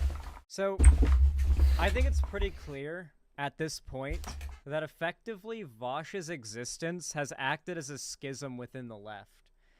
And he's basically like, people's opinion on Vosh has unironically become a litmus test between like the lefties who believe things like what Jesse Genders said, the left, like it's not about winning, like what Jesse Genders said, and people who actually care about like the end result of political like action. Yeah, the Linus test.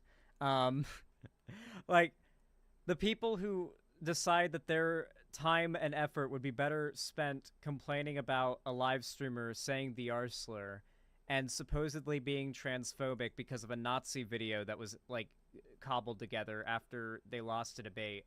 Like you would think that people who actually cared about any of this shit and actually like cared about winning or like the outcomes of any of this, of their actions, and the political implications of them would like, you know, not behave the way they do.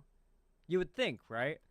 And then you've got people on the other side of things who are just generally more chill, less like prone to attacking people over nothing. Generally a little bit more agreeable. People try to claim that I jump down people's throats, but every time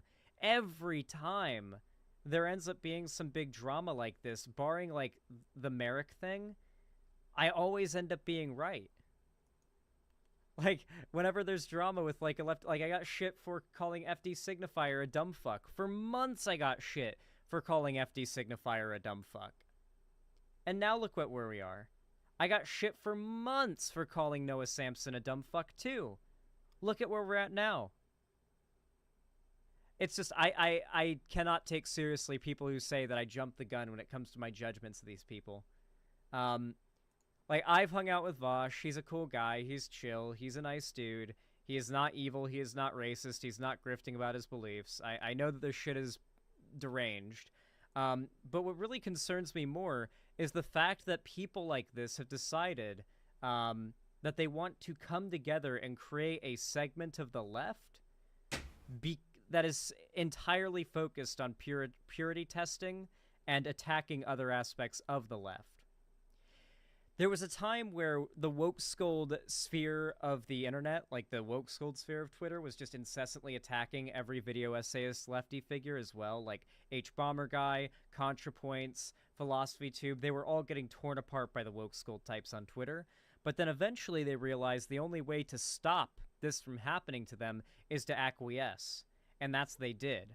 They didn't just acquiesce insofar as, like, agreeing with what those people said and just kind of, like, you know, running with what they said and pretending like they were wrong and like they're sorry. Instead, it's, I'm going to divert my attention to hating the people they hate. We literally got a fucking ContraPoints video on Vosh. I just remembered that. It actually happened. The meme, that one meme that people were joking about, where it's the ContraPoints video called Vosh, it fucking happened. It actually happened.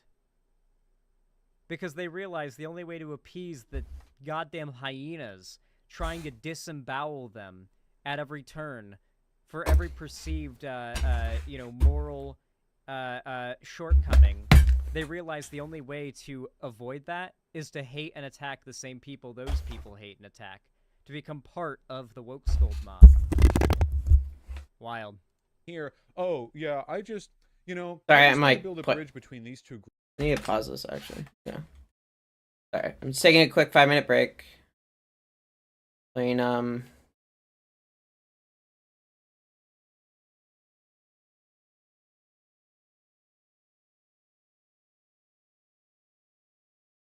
just gonna play some Pizza Tower. Pizza time! It's some pizza time! It's some Pizza Tower!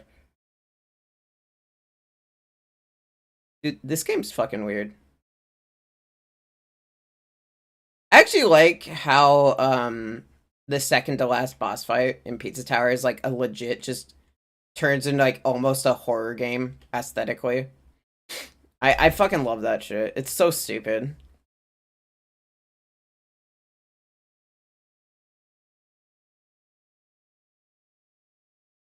Okay.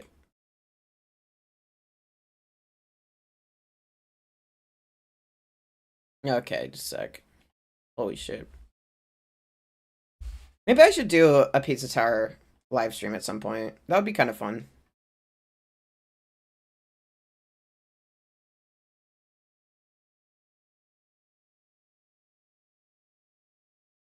Shit.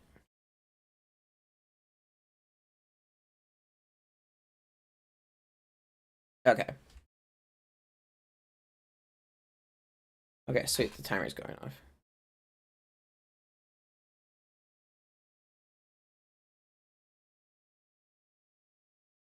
Almost.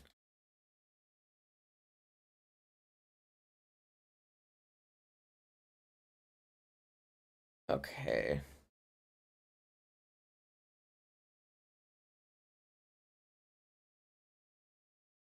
Oh yeah, I forgot. I could just fucking block him.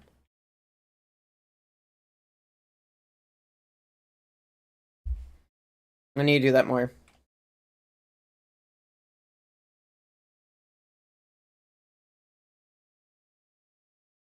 Where the fuck are you? I know you're fucking here. Oh no, he doesn't show up till later.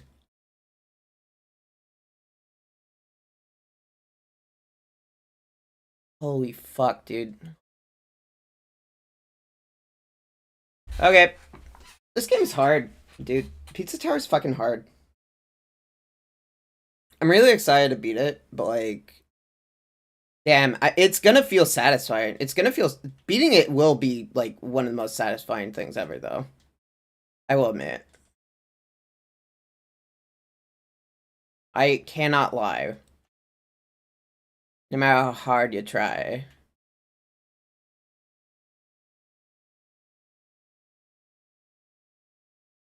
Okay.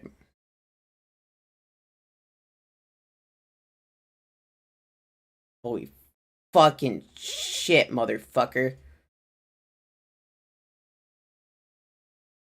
Wait, where are you? Where are you? Yeah, bitch!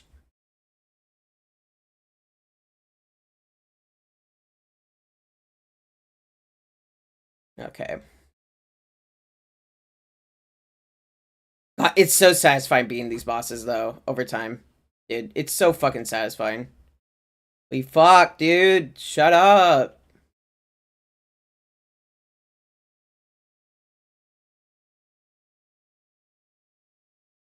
Oh, crap. Oh, God, this fight's gonna be hell. Woo!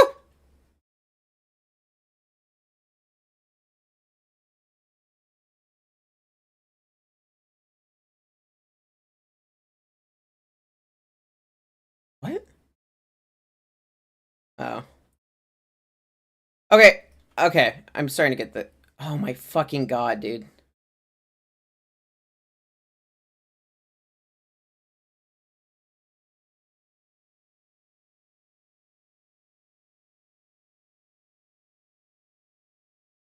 Motherfucker! Dude?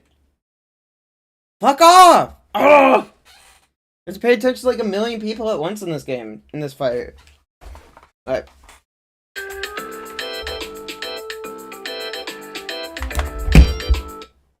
If only Vosh would change his mind on the situation, and Vosh wouldn't do this or that, and Vosh's opinions on this are bad, and if Vosh doesn't want to do it, holy shit, this spineless worm, I could fold him into a pretzel. He has no spine. And then I responded, holy shit, dude, I spend literal days talking to you in DMs and explaining my positions and reasoning, and all I get out of it is you making another weird call-out post where you willfully strip the context from something I said to you privately.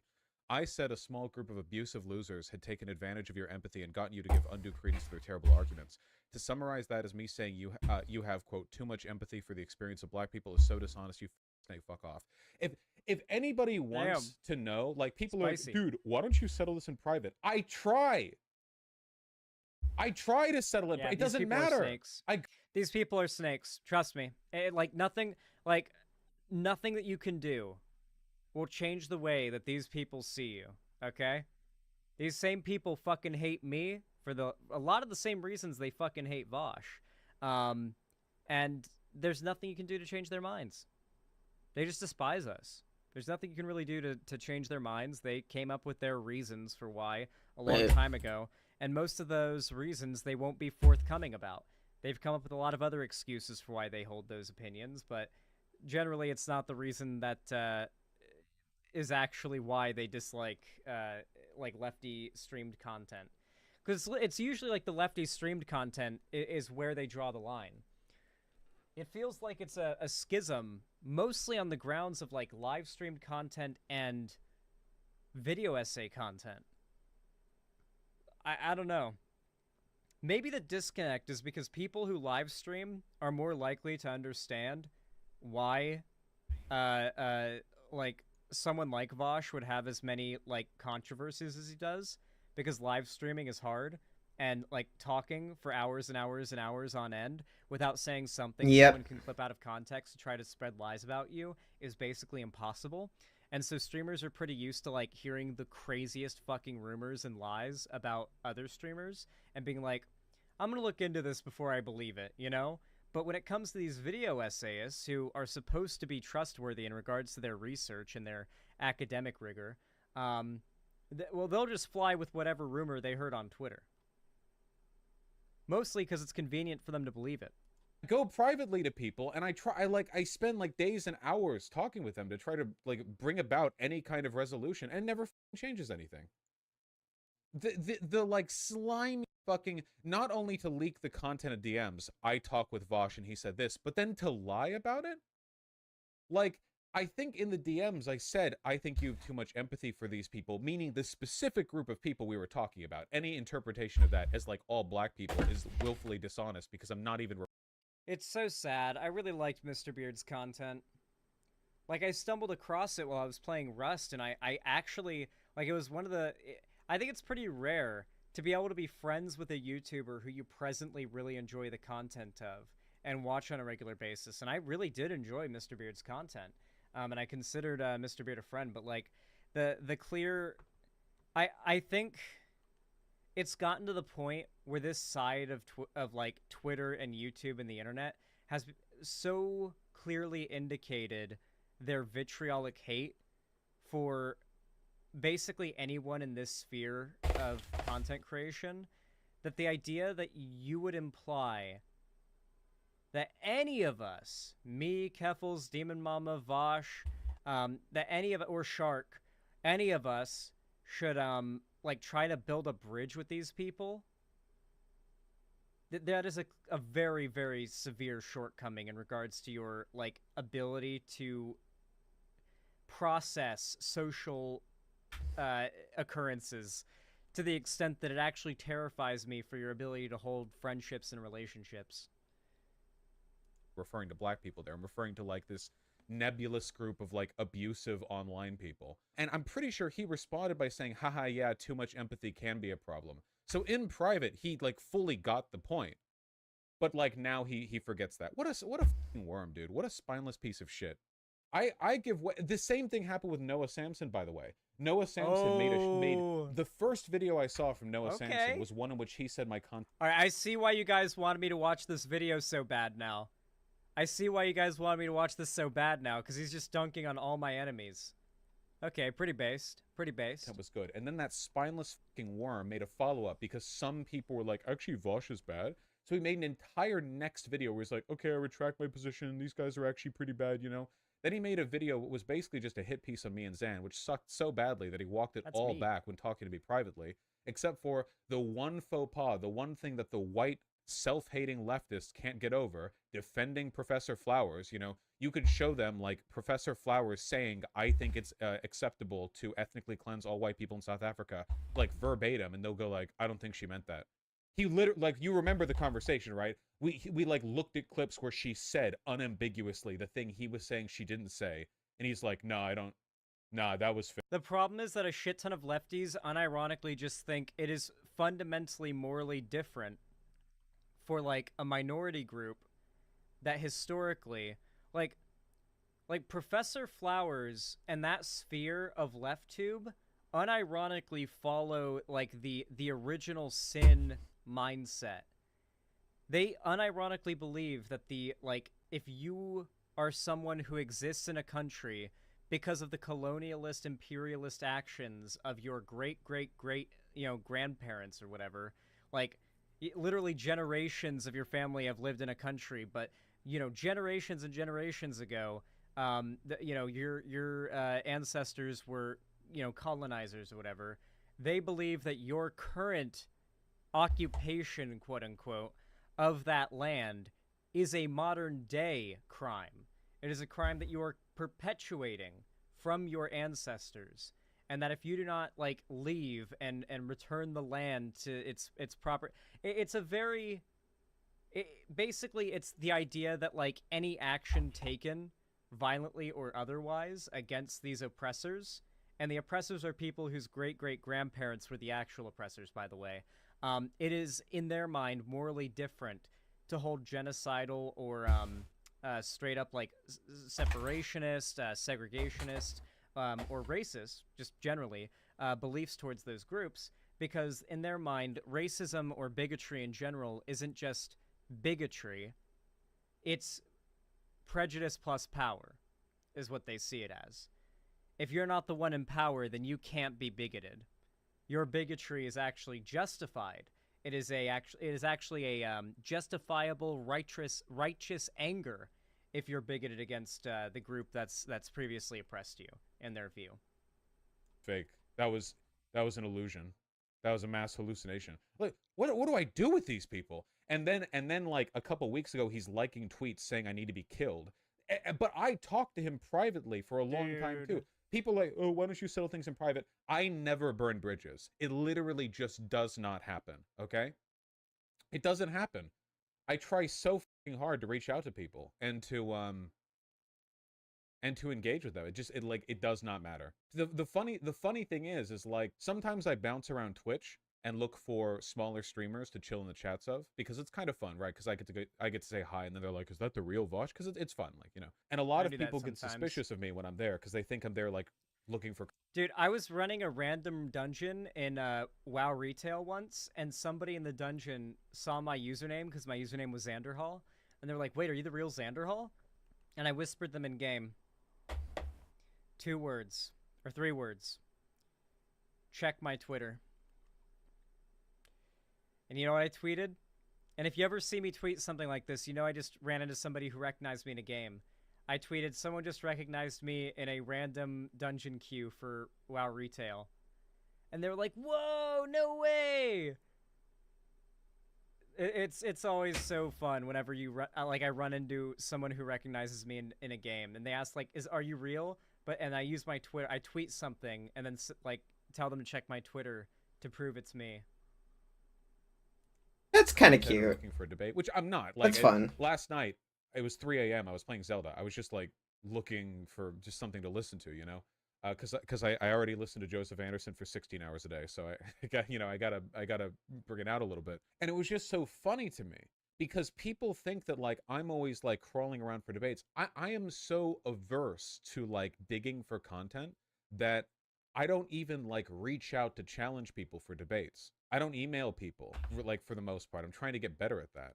I don't like go out of my way to like choose people to be the victims of my negative attention. But meanwhile, like every other duplicitous fucking worm snake spineless piece of shit, when they do pretend to engage with me fairly and on equal terms, are only doing it so they can like placate me, right? Because the Noah Samson thing, the only reason he was talking to me privately was so he could placate, to like, I don't know, try to lure me into a false sense of security before making another dogshit video on me. It's insane. The crazy They're so thing is weak. the crazy thing as well is that Noah Samson, after like debating Vosh, took his video down, his hit piece video on me and like a couple other content creators. He took the video down, he had it down for like a couple months. I think it was like a month and a half, 2 months maybe, and then just out of nowhere one day just republished it and made it public.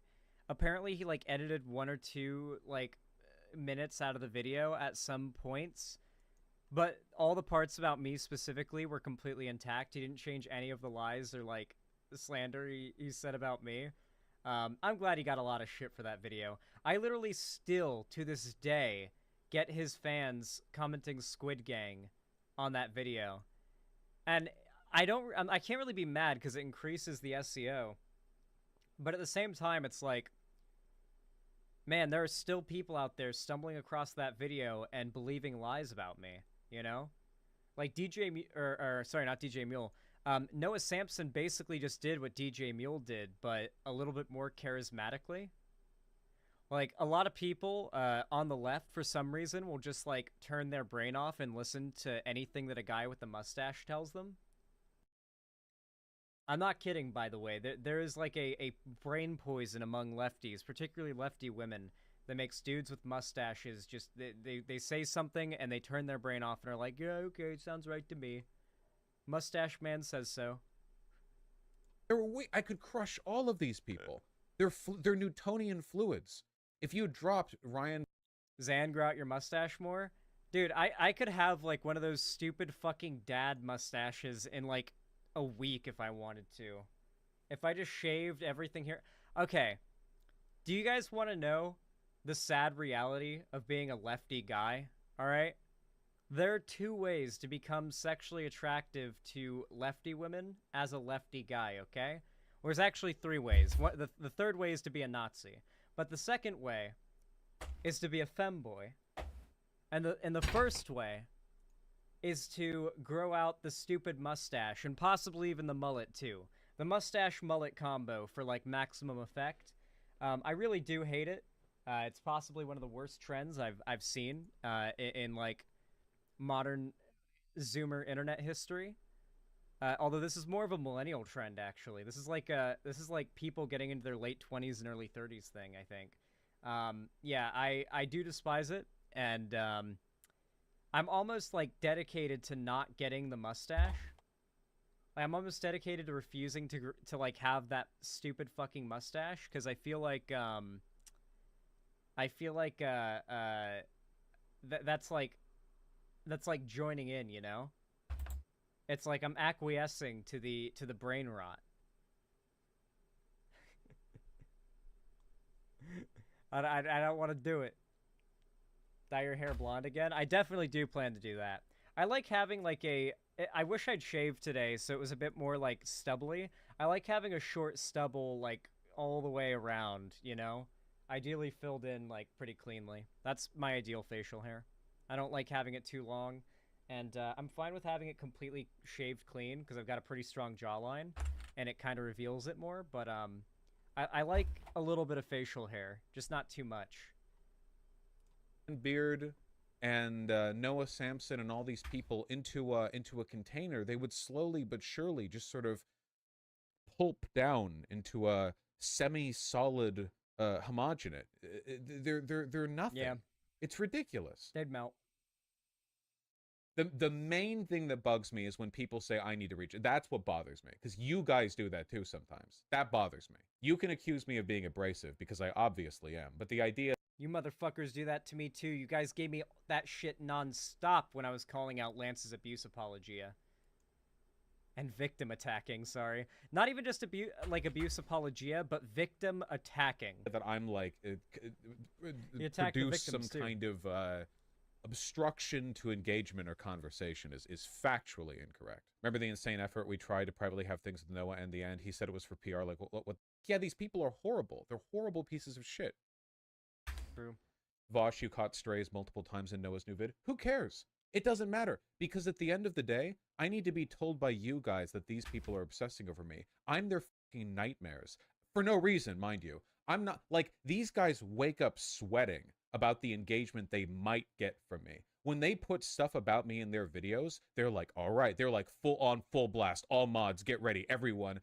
Maybe something happens, maybe it doesn't. I don't really care about them that much, but nothing they do affects me, and it never has. It's been 4 years of this nonstop. It doesn't affect me. I just grow larger and larger. It doesn't matter. They like quiver in their boots, and I know it brings them like a great deal of insecurity and fear when they do stuff like this, because to them it's out of character, right? I bet these people think day to day they're pretty nice people, and they're not. They're probably abusive. They're probably horrible people to the people they know in real life. True. And that's why it's like the Illuminati stuff, right? Like when you hear about like this, oh, well, I thought they were such a nice person. Nah, not really.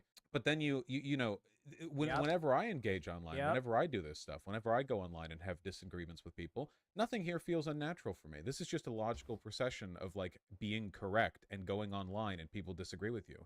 I don't have to make an effort to do any of this. It comes easily to me. You know? It's so easy.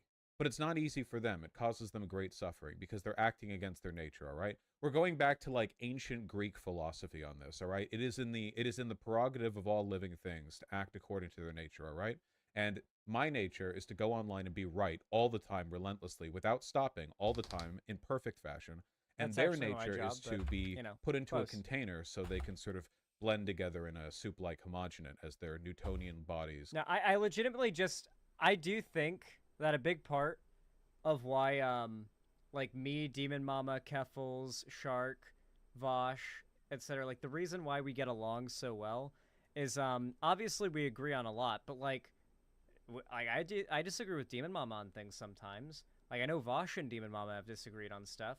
Keffels and Vosh have disagreed on stuff. I think I've disagreed on stuff with Keffels too. Like, we disagree on stuff all the time. I've debated Vosh like twice before on stream on topics. Like, there's been cases where we disagree on things. The difference is that when there's a disagreement, it's not because like one of us thinks the other is like a bad person for daring to like have an opinion that's different on something. Like, like people like paint this really bizarre picture, but like just acting like a normal adult human being that can handle the smallest amount of like disagreement and like turbulence in a social interaction really does go a long way. And the really big difference between, I think, like people like Vosh and people like Mr. Beard and Noah Samson is they lack that ability. they lack those fundamental skills of like basic adult human social interaction, and they react to everything like it's internet drama, even when it's in private between two people talking and trying to hash it out. They react like it's public internet drama still.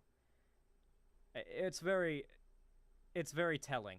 Kind of flow and eventually become a surface that you can kind of walk on if you move quickly, but you know, you've all seen the Starch Water videos. So frustrating. Very frustrating. I hope for better from them. I hope they meet at one point. I hope they in a dream they meet with God and God tells them what a fucking dick they're being.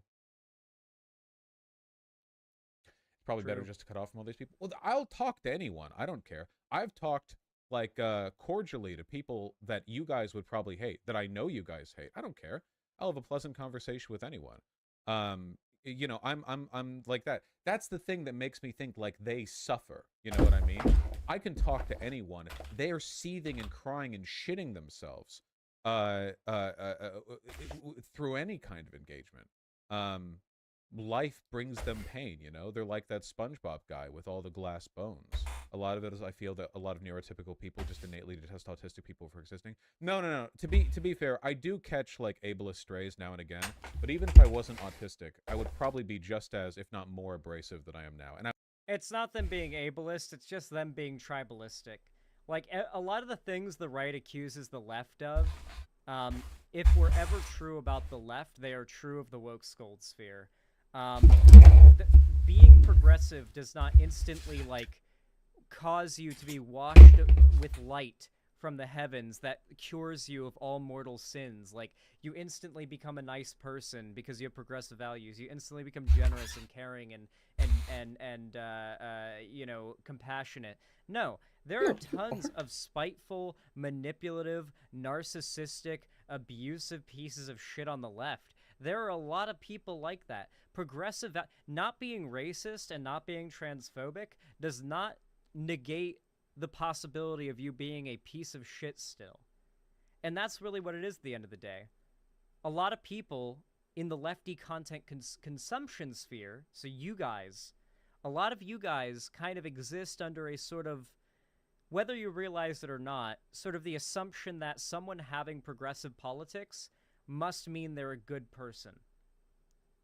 And that's why when something comes out about a lefty figure that you like, because of their politics, it's like super surprising to you, even if someone else has warned you about this very thing being inevitable. Because a lot of people associate, well, at least on the left, a lot of people associate lefty politics with nice person. It's just not always true. I would still be right. Their problem isn't with autistic people. Their problem is with the sun. Their problem is with the divine truth that I reflect just a tiny bit in their directions. It wouldn't matter whether or not I was autistic or not. They're just angry at the way the world is, and I am just a beacon of that. I could be anything, anyone. The only difference is that if I was black, they would call me racial slurs. They would. If I was trans, they would call me self-hating. If I was a woman, they would call me a pick-me. But because I'm a white man, they just have to settle for accusing me of being racist. That was a good video. I liked that video a lot. I can see why you guys wanted me to watch it. I think we should do more of, like, reactions to, like, other lefty content creators that we're friends with. We do it with Shark's videos, and we did it with Keffel's video. I feel like we should, like, create a cycle, like a circle of reaction content. No, not like that, but I do think that, that occasionally giving my thoughts on, what's going on in other like content creator spheres that I'm friends with is a good idea, considering, I mean, we are friends, and I do want to create sort of a community of content creators on the left that do like lefty content that aren't insane and like purity testy, that are like chill with each other and can vibe. And I think a huge part of that is branching out and also like sending support to your friends, right? I think you guys could probably notice that generally when my friends in the content creation space are getting shit on, like for nothing especially, I come out to like give my thoughts on it and like clear the air, because I worry that like some amount of my audience is going to believe lies about somebody that I'm friends with, right? Like, I feel like it's sort of, like, naturally, you kind of want to, like, clear the air about things like that, right? But yeah, I think the video was good. I like it. If you guys want me to react to more of, like, Sharks and Vosh's and Keffel's stuff and Demon Mama's stuff and, like, give my thoughts on it, then, yeah, you guys just send that stuff my way, I guess. You guys can tell me in the comments if you enjoyed it.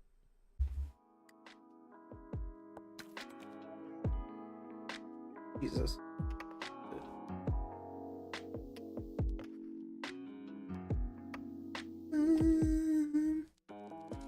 Oh, fuck on. Let's play video game Donkey. I like him.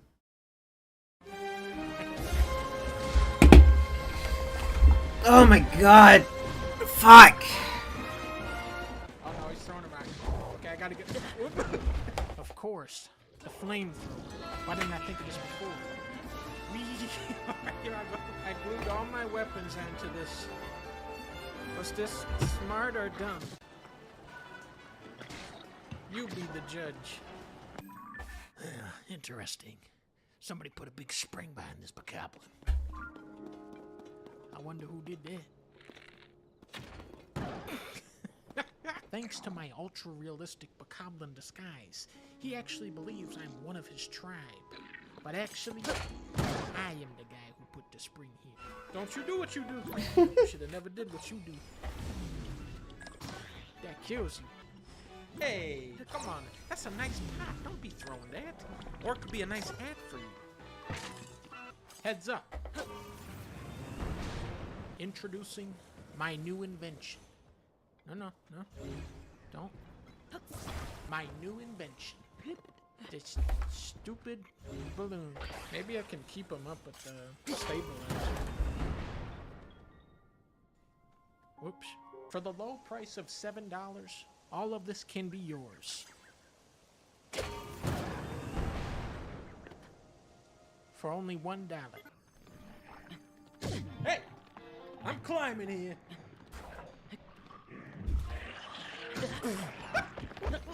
Introducing the dog. Where is it?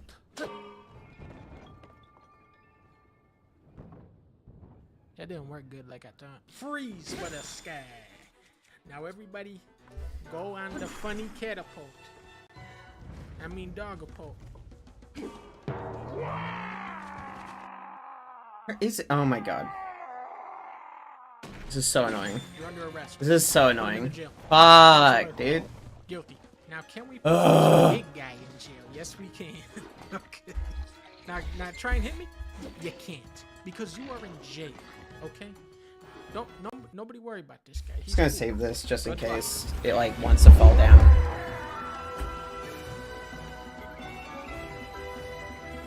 What? What? Ah, come on. Built the working vehicle. Computer's being retarded again. I just wanted to save it. Is that weird? Is that bad? Is that illegal? Is that not woke? Is that anti-woke? Or is my computer anti? Is my computer literally transphobic? Wait until you find out. This computer is literally transphobic.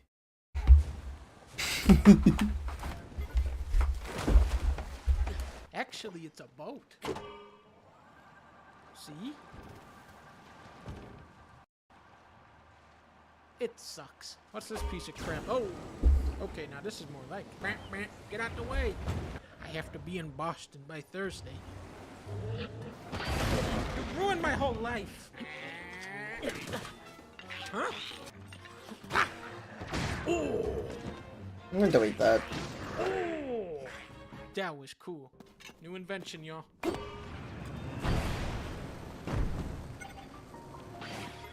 $29.99 because it actually does something. Now this is either a $3 vehicle or a $100 vehicle. Looking like a $3 vehicle with this one. Okay. It's not funny, Ganon. This is a serious game. I have to deliver these packages to Die Hard Man. Demon King? Secret Stone? Demon King. Secret Stone. Secret Stone? Demon King? Second floor basement. Psycho Mantis. Don't do it. Don't you do it. Go ahead and do it. And yeah. That's my Apple tutorial. You get 5 this way. Where are you going? We're still fighting. Come back. Where are you going? Now let's see what he's learned from all this. The Bokoblin has seemingly learned nothing. Even though my Apple tutorial was very in-depth. Now you know what time it is, right? Time for the plunging attack. I have an idea. No! No, no, no. I actually caught it. Zelda Rewind. It's voice activated. Now see, by doing this, I get a free rocket without even have to... Where'd it go? This is the first good vehicle that I've driven. Oh, please, no. Please, go. Go? Can we go? Can we go? Can we get this going?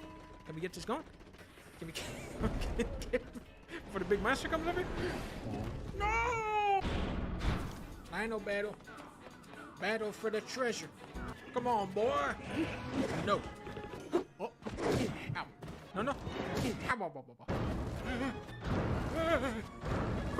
Boom, and that is the end of the fight. You are done in this game. I am the master and creator of the video game Zelda. I am the creator of this legendary series.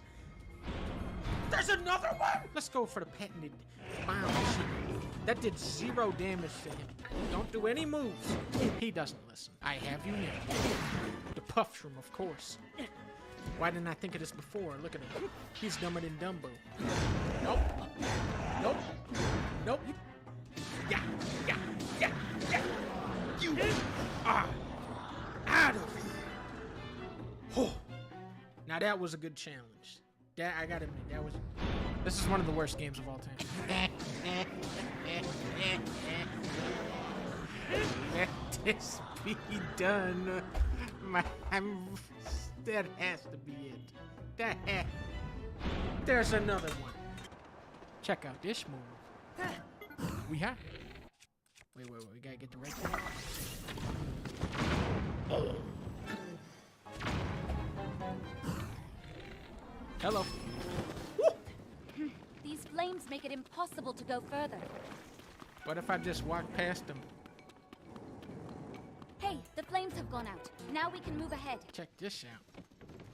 This is my chicken house. No.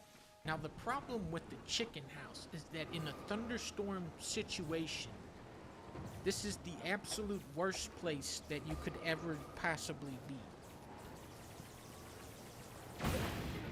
See what I'm talking about? I built a garage. Storm's over. Let's go get these chickens. Go on, get in there. I'm a genius for this one. It's a good thing I played Shenmue 3. The storm is starting again? Okay. I don't. Ever since I built this thing, the storm keeps happening. It keeps doing. Paulie, can we get the garage for the chicken car?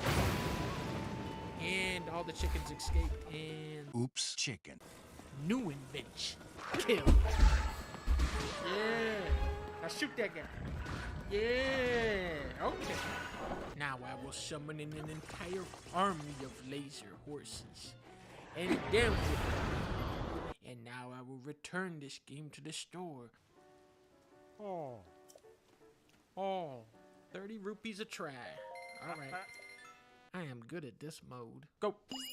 All right. What am I working with? Got a big pile of junk over here. How about we put this on this? You see what I'm saying? And if it actually stays on, then this is really smart. We just need it to stay on. Hold it. This is like a nice 3-wood. This'll work. Golfing. Activate. Yes. That's exactly what I wanted. I call this one the bomb bed. You see, these two bombs beneath the rock will launch it thousands of feet into the air. That was the worst thing ever. What if we just shoot this little thing up there? There we go. Oh, that must have been at least a 51 on the Mega Ding scale. What's this gonna be on the Mega Ding scale? 0? You see, it's the rocket that generates the power here.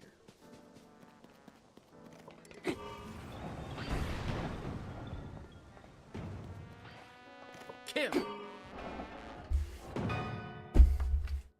New record! Hey! 99. But I want 100. Spaceship strategy. That looks good. Get up. That's at least a 300 on the Mega Ding scale. You've got this. He's right. I do have this. Ladies and gentlemen. It does nothing. It doesn't even go. It is now daytime. I hope that this is fixed now. Please. It works. Yes. That's a 79. Come on now. Check this out. Check this out. Boom. What the fuck? Stupid crap. This gives me an idea. Come on. Okay. I can't reach. Oh, bringing back an all-time classic. Now don't actually hit. Okay. We don't actually want it to hit the thing. Okay. Okay, I think we're good. Now, I gotta launch myself to the top using the spring. Why did this? Somehow, it is now up here. Now what I'm thinking here is, I hit the rock, boom, rocket shoots it 3,000 feet up in the air, runs out of gas, falls all the way down, hits it, boom, 3,000 points. Here we go. I'm gonna go play the Smeagol game now. Xbox, rewind. I forgot about the voice controls this whole time. That's it. That's 7 million points. Oh! New plan. It missed. But wait a minute. We still have one more shot. Using the power of Xbox. Oh, yeah. Okay. I'm gonna put this back into the sky and have it fall down, just like Redfall. Clear the runway. We have liftoff. Yeah. 83? Okay. New strategy. I must win this challenge. Tops are blue again. Orange. New record. Yes. 20. Oh, so new record low. What if I throw a mushroom? Yeah. 147. That's what I'm talking about. Oh. All right. Show me the prize.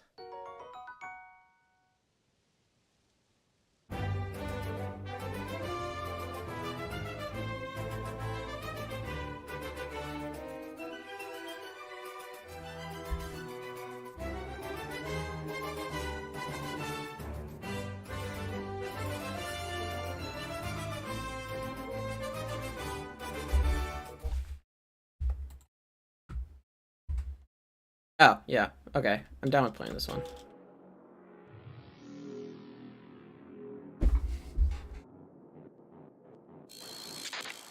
Aren't you renting? Why are you doing electrical rewiring? Because if you know how to do it, you can actually fix up your house quite a lot with not that much time and effort. It's actually not that bad. I feel when I was growing up in my parents' house, my parents never altered the house that they were in because it's just not their inclination, you know? They collect stuff, they keep the house very clean, but they didn't alter it, you know? Like they don't do any like home wreck shit or whatever. It doesn't help that like in Beverly Hills and Los Angeles broadly, a lot of houses are stucco and it's like different from drywall sometimes. It's like it might get more complicated to fix it up. It's like a whole thing. But like when I like moved around and became an adult and I have some spare change or whatever, guys, I'm not kidding, all right? even if you're renting or whatever, get a couple of power tools, like very basic stuff, like an electric drill, like a cordless drill with some drill bits and some heads for screws and stuff. And like there are a lot of problems in your house that you can fix really easily that'll just like infinitely improve your quality of life long term if you just know how to do it. If your toilet has like a rattly head or whatever, there's a thing you can do to better like connect it to the ceramic bit, okay?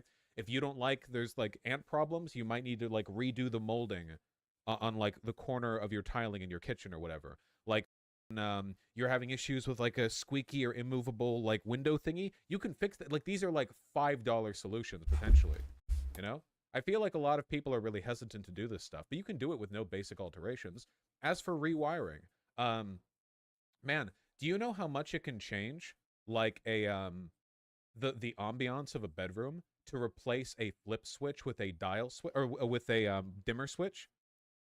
Like it like hooking up the dimmer switch and it's like, oh wow, now I can like have a custom light level in here whenever I want. As long as you don't have a three-way switch, like there's only one switch that connects to the outlet, it's pretty easy to do. And it's like, damn, now it's like I have infinite lighting controls. Great. Vosh, it scares me when you use the wire stripper tool. It's fine. It's fine. It's fine. I cut the breaker switch beforehand. Yeah, but you need the technical know-how to achieve that. Yeah, but you can look it up on YouTube. It's doable. It's pretty doable. Yeah. Are you allowed to do work in your apartment? A lot of the work you can do in your apartment, like, doesn't change the house. Like, if you're like, hey, landlord, can I improve your house by installing a dimmer switch? If they say no, then do it anyway. What the yeah. Bosch is going to get himself killed. Just turn the power breaker off. What do you mean? Just cut the power to the room. Can't that with your security lease? Landlords will with your security deposit no matter what. They'll look at the toilet and they'll go, this looks lightly used, and deduct you $1,400. Like, what? Put a dimmer switch in. If you're going to live in an apartment for like 6 years of your life, and then you wake up every morning, flip the switch, and get blinded by the giant overhead bulb right above your bed, like, and it's like, oh, for like 30 minutes of time, I can go to the store, get a dimmer switch, install it. It costs $10, and now for the next like 6 years of my life, I get some like nice adjustable lighting in here. Like, that's very doable. I'm not saying you need to do like home rec shit for the benefit of your landlord, but you live there. It helps you, you know? If you want to be a cunt about it, just save the original switch and then put it back in when you're moving out so you can bring a dimmer switch with you. You can do that. It's totally doable, you know? Just unwind the copper. It's like, that's fine. Technically, that's actually the most perfect adherence to your lease, you know, anyway. You can just get smart lights now. Well, those are more expensive. I'm just saying dimmer switch. I like dimmer switches. They're nice. Chad refuses to believe you can now learn to do literally anything online. Yeah, you could. There's so much stuff you can do. Guys, I replaced all the plumbing underneath my sink on my own. I replaced the garbage disposal. I've rewired the electrics. I've torn out and replaced like portions of walls. I've threaded Ethernet cables through multiple floors of the house. Like, there's a lot of stuff that you can do that like make your house your own. You just need basic tools, mostly just a cordless drill. That's the main thing. Threading a wire through multiple floors requires more stuff though, because you have to fish it through all the fiberglass, and it's a whole thing. You need like a drywall saw, and you need like it's a whole thing, you know. But it can be done. It's not undoable.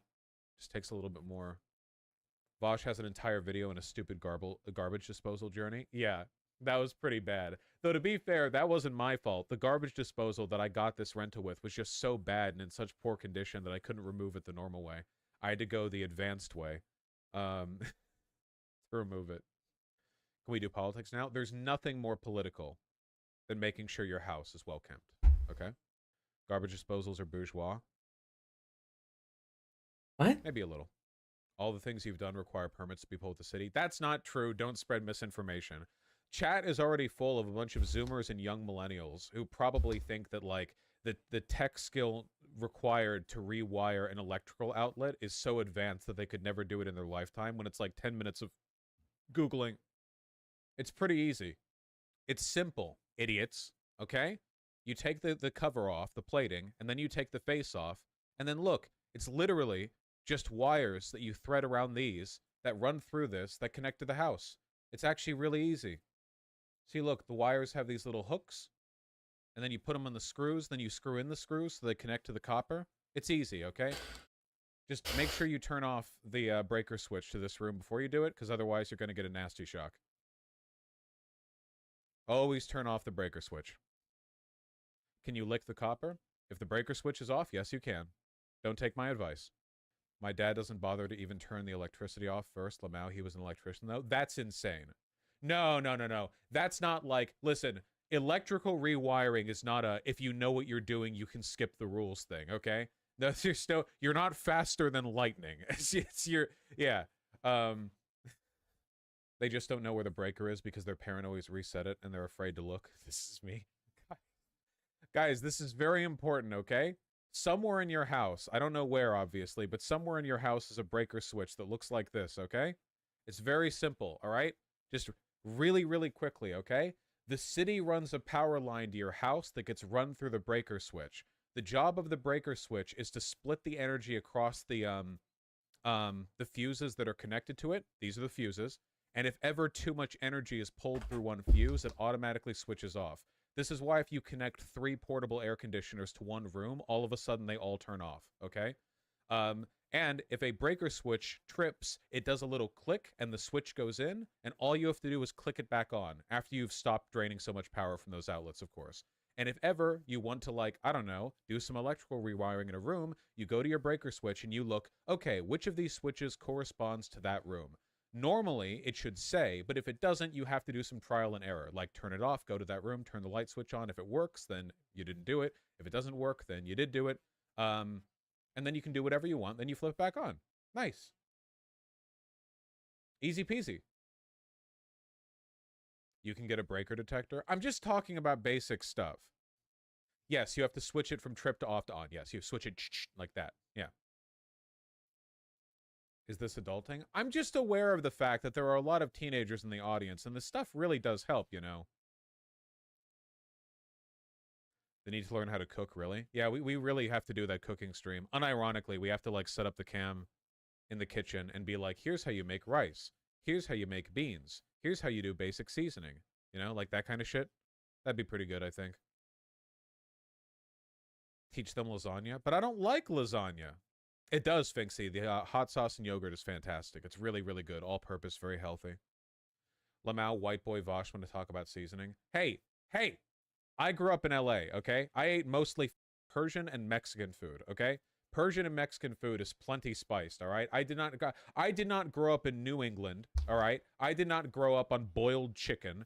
I have plenty capacity for hot sauce, all right? I'm here for it. Ever tried spicy lasagna? What? No. See, from Vermin themselves, Vosh actually loves very overspiced food. Lamau, he uses way too many condiments for me. Condiment spices, everything. I made a bunch of shredded chicken for a burrito night a little while ago, and that shit was so powerful. Oh my god. Vosh, changing a plug is easy, but rewiring your whole house takes a wireman. Oh, I'm not saying you should rewire your whole house. Whoa. Rewiring your entire house, that takes professionals and a lot of time. You're running shit through the whole walls and everything. You could do it on your own if you knew how to, but I don't recommend that. That takes effort. That's a whole thing. Why would you need to rewire your whole house? If there's problem with the wiring, which can happen sometimes.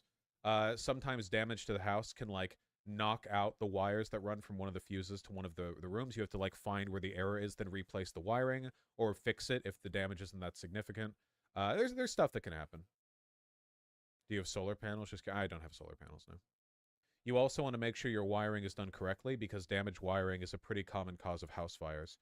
Imagine you're about to boot up another game of League, you know? You enter the rift, and then the surge of electricity from your fuse runs through an uninsulated portion, catches fire in the wood in between your first and second floors, and starts a house fire.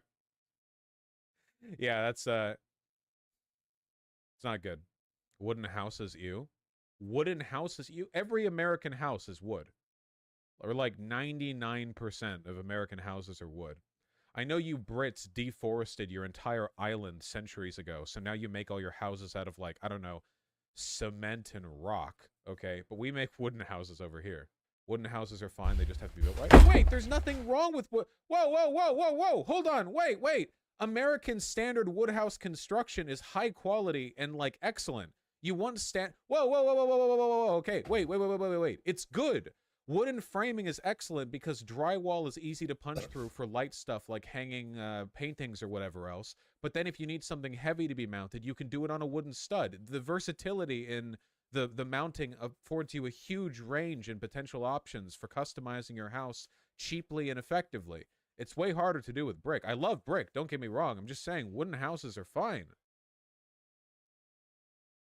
I want stone house. That shit can't burn. You pack wooden houses with fiberglass insulation. They're afraid of the wolf that blows. Yeah, I guess. Still catches fire, though. American wooden houses are really not that flammable. You're telling me this looks flammable? You're telling me this looks flammable? Come on, guys. Come on. Yes. It's actually not. I gotta say, though, I don't know how comfortable I would be with a wooden garage. Like, in Seattle, the first floors of most houses, the garage portions, are made of cement. I don't know how... yeah. Won't it rot? No. What are those cool houses in Breaking Bad made out of, like Hank Schrader's house? Probably, like, wooden steel?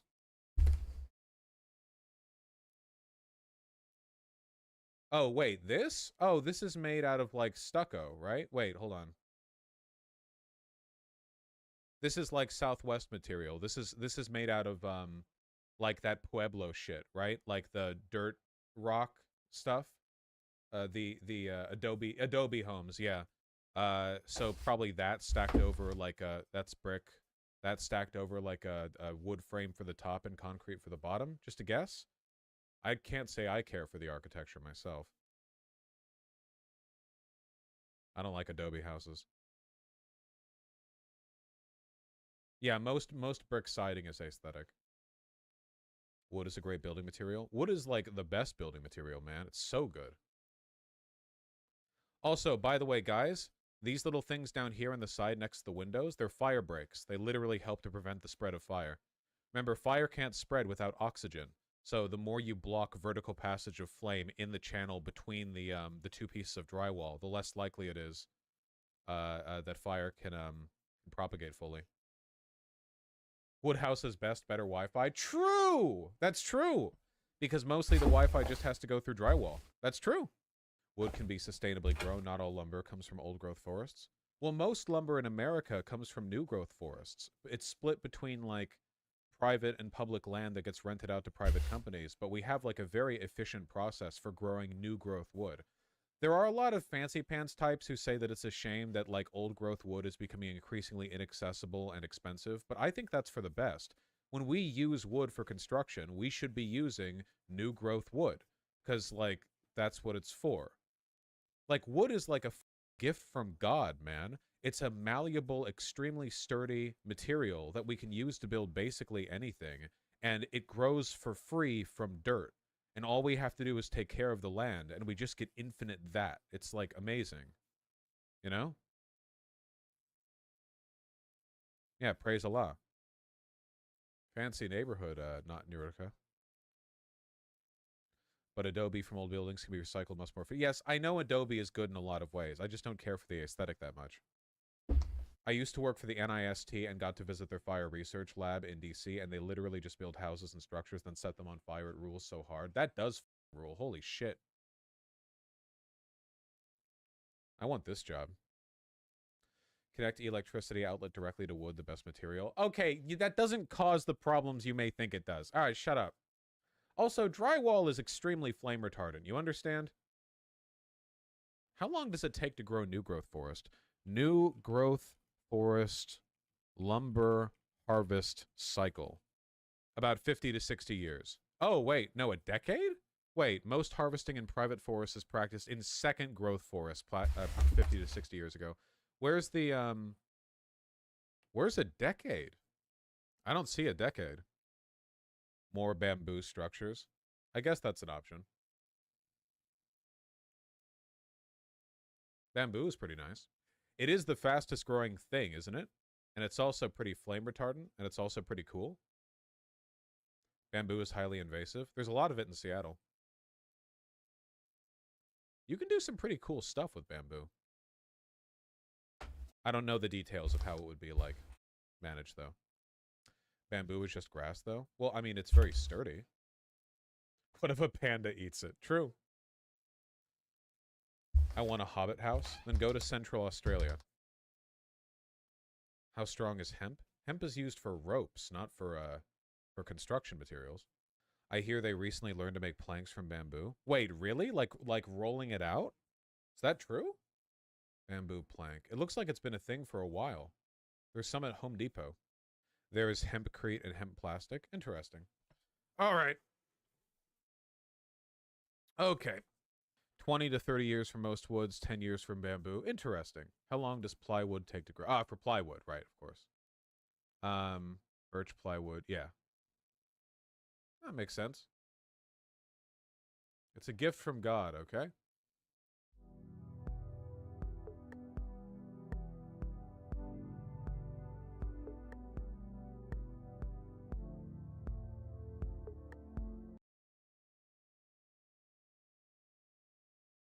There were a few people suspected of being behind it, but nothing concrete. You can investigate them, or you might know what the kids are describing and look for different clues, and then figure out how you proceed from there. There are good side stories like that, and also the repetitive go get my pants quests. And even the more engaging side content doesn't go too far into the characters. I mean, just looking at it, it seems like an RPG that would have all these side stories and weirdos, but the farther you go off the main path, the more it feels like panning for gold and getting teeth.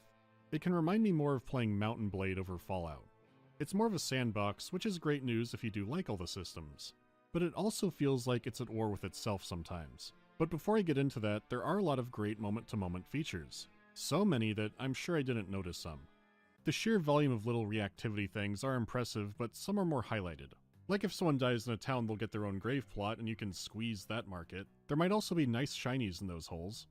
NPCs can form relationships like marrying each other, and if you kill one of their family members, they might go on a vendetta. And you can encounter them later in your story, or another character's story if you bring them along.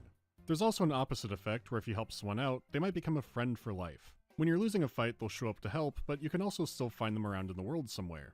And these relationships are tied to individual characters who can die like anyone else. Your past lives are also capable of dying, and you can beat the game killing just about everybody. Most mainline missions have several ways of accomplishing them, and breaking that down even further, you can do it in all kinds of ways with the interactivity. You get in a gunfight and someone shoots a lamp that spills oil everywhere and ignites, and then that heat turns the boxes of 44 into Jiffy Pop. There's tons of room to experiment, and having multiple characters does give you extra room there. You could play everyone as purely good or evil, but mixing it up gives you more to appreciate. The bounty hunter could be good, and you can make the pigman good too, on the long hard road to redemption. Or have him emulate Brazil's deadliest black hat, Django Bravo. At times it could seem like he's struggling to make it to the next scene, and that's very in line with the pigman. Esse pastel é de hoje? Não, senhor, é de carne. Ninguém debocha Django Bravo. Jesus. You can shoot everyone in the face and not break the story, and that's worth trying. Mas tomou cunhaque? Ninguém debocha Django Bravo. Every time I've launched this game, I've found little fun details every time. Without a doubt, Weird West has earned the funny number, but it's where the other genres push in harder that it hurts itself. As a sandbox, you can set up camp wherever you want, hunt and skin animals, and sell the meat on the market, or cook the meat, or make items out of it, or wait until nightfall and break into shops and rob them blind. Then you have the more RPG side of the game, like party members. They still have those dynamic elements, like interacting with objects around them, but with their presence, you can actually feel the genre shifting over. Whether you're recruiting brand new buddies or your past characters, all followers work exactly the same. It is a good idea just to interact with your past self once to have money and other items transfer over. But if you bring them along for the ride, they'll fight alongside you and use their abilities in combat. These can make the fights wild, like Across Rivers gets good at putting people beneath ground when he uses that tornado. The main issue is that they wanted followers to be helpful, but not intrusive at the same time. For convenience, when you're sneaking, the AI is not supposed to be able to see your followers. This bugs out and happens anyways sometimes, but usually they'll run all over the map and no one notices them. which looks awkward when everything is supposed to be so simulated, but when combat does break out, they'll sometimes charge right into the head of it and the fighting becomes headless chickens. It makes the game way easier, but also plays more mindlessly. If that's the case, you think you might just want to dismiss them, but then you miss out on extra inventory space, all the party banter, the unique encounters and interactions that you would expect from a classic RPG. But you don't have that level of control. You can't switch between characters or order their attacks. Just the act of equipping them compared to equipping yourself is so clunky and awkward. But the game will drop valuable items for you in about the amount of an RPG. The itemization and effects of them are actually very meaningful and balanced. There's just so much actual stuff you get. Weird West's biggest issue is that features are good in a vacuum or synergize with a few other things. But stuff like this lacks cohesion to the point that it's ripping itself in half. Do you want an immersive sandbox that's more barren on character moments, but you're in the center? You'll pull off all kinds of shenanigans. Or do you want that RPG experience which has more character moments than humanity, but it's also clunky and barely surface level since they should be doing their own thing as an immersive sim? And there are so many other tools and interactions that I won't go into detail here on. Because the core issue doesn't change, these are just more details. I'm sorry if this feels more all over the place than usual, but it's very reflective of the game. It has so much going on that it's genuinely hard to describe easily. I feel so lost. To complete the frustration, it is a buggy game. And while there wasn't anything game-breaking, some moments got close. It's a lot more polished than it used to be, and some are just visual or are fixed on a load, but it is noticeable. And there are details in games you take for granted that might not show up here. You don't always have transition animations between states, which is fine. It can be an issue when you're trying to sneak, and enemies only have it on some idle animations. You see it in the wild enough, but it feels very different when you get caught by it. And I wouldn't say the jank is biased against you, because it works in your favor too. And hey, on the day I recorded this, I discovered if you knock someone out in their bed, it won't alert guards because they figure they're sleeping. I have to stop. The first person mod is interesting in that aspect because their attention to detail was so high that even in this state, it does work. It is even jankier here, after all it's not officially supported, but as far as creating an interactable world goes, they completely succeeded. It's just that these other elements were pulling away from its core, but that was the experiment. So much is wonderful and so much is disjointed, and that leaves me with the story and world. Beyond the exploration issues, playing in a world full of variables with 5 characters where near anyone can die means that it's hard to get something that narratively interesting out of it, at least when it comes to the characters. Jane's family is gone right as we're learning how to play. It's the same with the other characters, where you're dropped into a struggle in their lives, complete it, and then move on. My favorite journey was the Pigman because he also has proper amnesia and doesn't know why he's a pigman. And I know that amnesia is the khaki pants of game stories, but his experience gives you more of the stranger in a strange land feeling that this game probably should have leaned into more. And thematically, it ties into the main story a lot more directly. I thought Weird West was an appropriate title because of how blunt it is. It's a take it for what it is approach that doesn't have much obviously interesting happening for most of the game. While there are some creepy monsters and ideas, there's not enough unique to really latch onto in the setting. For the most part, you're told very little about it, and since the characters are so vague too, you have very little to connect to. It's a shame because when conversations are happening, they're good, but you've mostly been dropped into the middle of things.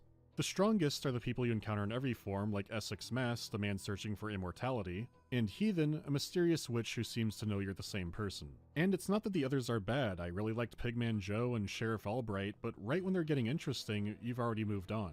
It's like playing a role-playing game, and right when you learn some secret or nuance about one of your companions, you can't talk to them anymore. The game is about getting window glimpses into the struggles and cultures of people all across the West. And this part isn't a mistake, it's the whole point. I get what they're going for, and it actually reminds me a lot of Arx Fatalis, but it's something that I think sounds more interesting described than to actually play. I'll be brief, but if you don't want spoilers, go to here.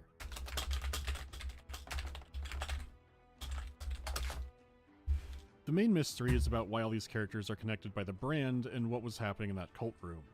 Well, Essex Mass believes he can get immortality by stealing it from an immortal. There's a mysterious figure named Aleph who has somehow been weakened, and Essex thinks that he can steal his powers. He also thinks the brand on you has something to do with body possession. That alone is enough to put a lot of it together, it's more how and why. Beyond the gameplay, the plot itself is also an experiment. 4,000 years ago, a group called the 21 discovered a wishing tome with only 2 wishes left. Aleph wished for all of them to be immortal, but as the ages passed, they realized that being immortal is horrible. They were far beyond their humanity at this point, and when they wished it reversed, the book refused. So Aleph learned enough about magic to launch an experiment. He would possess 5 struggling people in the West, and living through their lives, would possibly regain his humanity and his mortality. If it fails, the 21 will use the last wish to destroy the universe, since they figure that'll kill them off. There's no final showdown or grand finale, it's a quiz. The 21 will ask you about your actions and why you made them, and how you answer determines the fate of the universe. If you have humanity behind your answers, the plan works, they all consume you, and die. And you get a cutscene showing how all of your actions affected the world. Answer like a robot, and the universe dies. Even other characters remark on how anticlimactic everything is. The individual stories can have their moments, and Essex can get a payoff too. But because my connection to the world and characters was distant due to this approach, I'm gonna go for a quick walk. Since I basically am gonna probably be done for this for a bit today, because I just sent it in, the commission into the guy who commissioned me. I really want him to give me feedback first before I continue on. So I'm gonna wait for a little bit. I'm gonna add some like chainmail to her too. I really like her. I might rework on the color of the bottom part to fit her more colorfully, you know? I don't think that'll be like hard or anything, honestly. I really like the stuff I did with the background and concept at the very least. Might make it more like greener shit and shit, you know? Really want them both like to be able to stand out in terms of what this is. Might make her more green, though. I think that would be a better choice. I don't know. Anyway, I'll be back. I was trying to like keep her like, she's supposed to be kind of like based off a Knight character. So I'm trying that, and then I'm gonna try like a Bite and Blast right here, you know? Like do a Bite and Blast right here. I think that would be kind of base to do, and the color fucked up there. Okay, it's fine. Anyway, I'll be back. I just want to go for a walk real quick, maybe take a smoke or something. I'm just gonna save this real quick though, because my brain hurts. My brain hurts.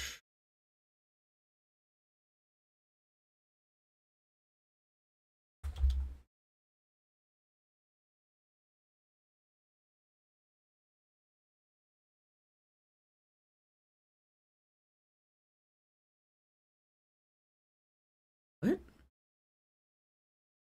Oh shit. Oh shit, is the media source not here? Oh, okay. What? Why is the media source not playing? Oh, it's not on loop.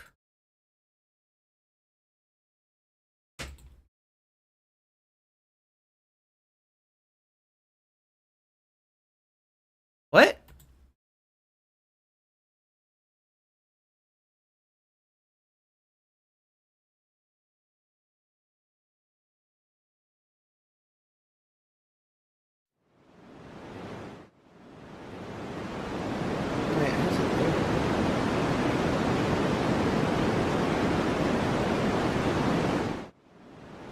That's so weird. Okay. Bye. I'll be back.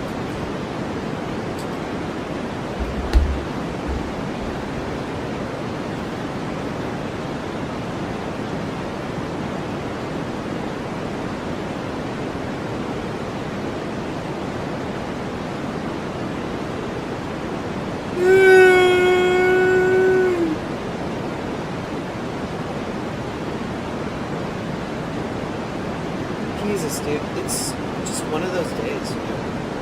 God.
I'm just thinking of spending the rest of the time not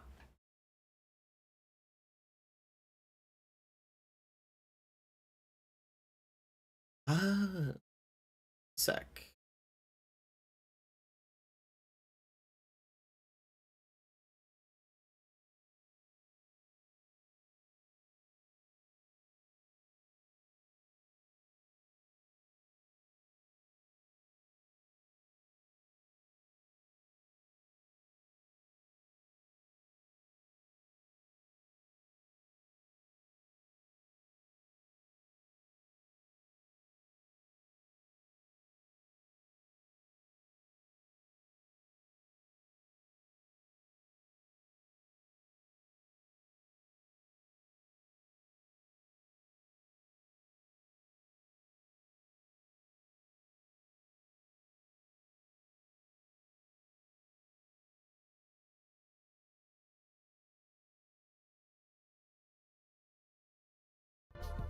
I'm just gonna play a little bit of Pizza Tower live for y'all, and then we're gonna get back to freaking on shit.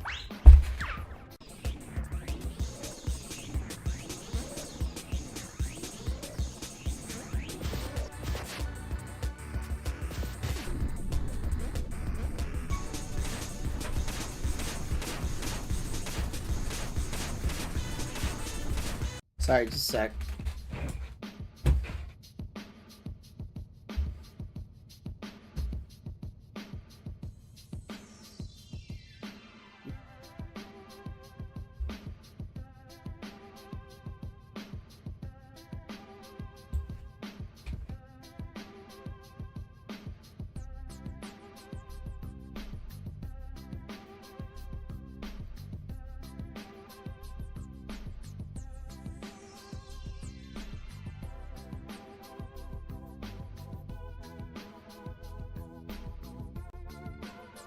Is it?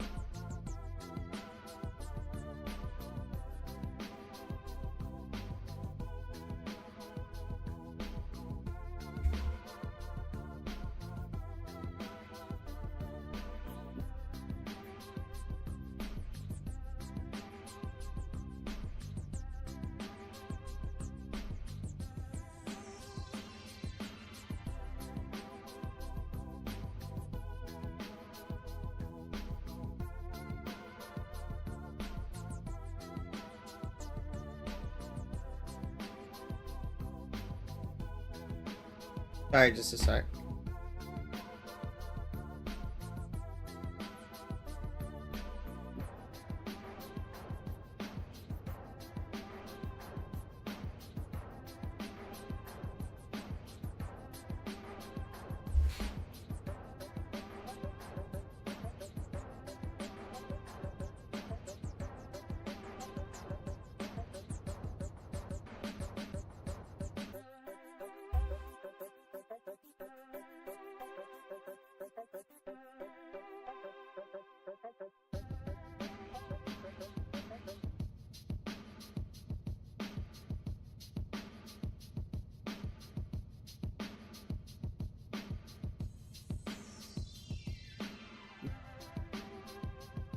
Okay.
Oh crap.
Oh, fuck. What the fuck is this? Oh, no!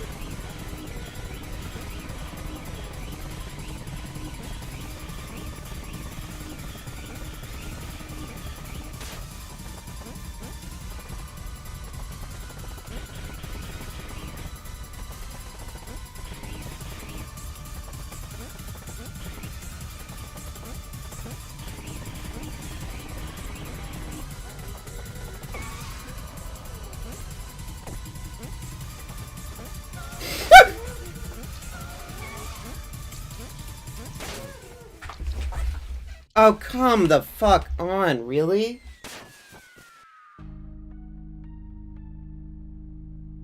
Dude, that's such bullshit. Oh my fucking god.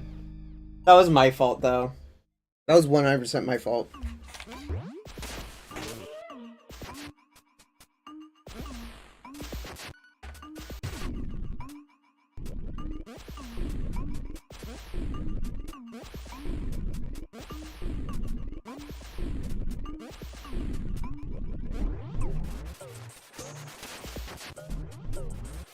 What? What?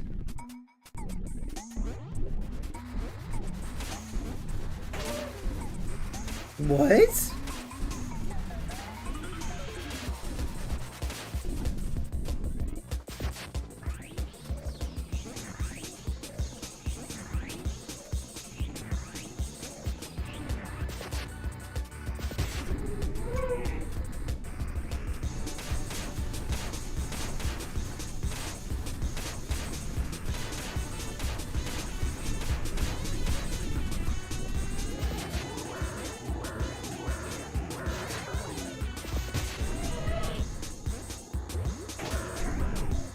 What?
Oh my god.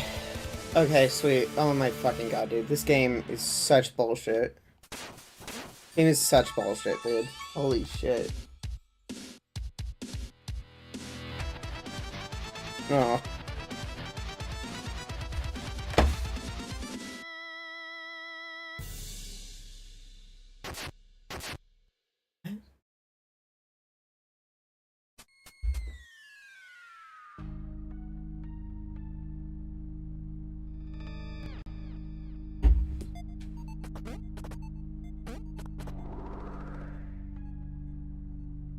Oh my god, what the fuck was that? Did you see that?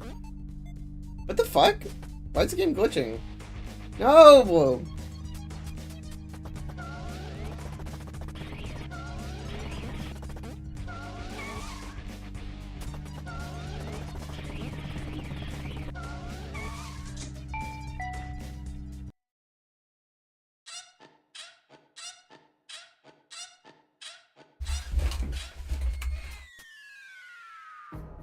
What?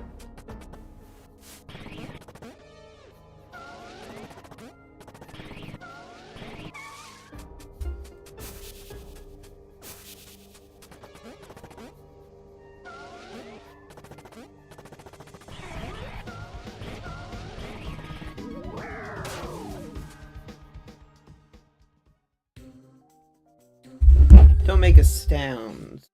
Damn.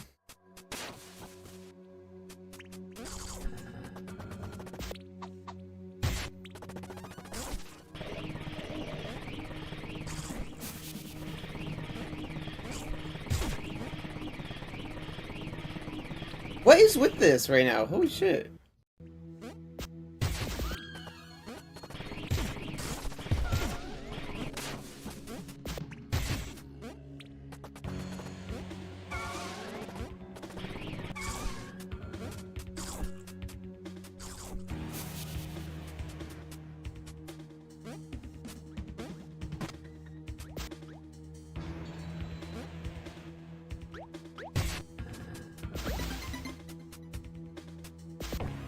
No!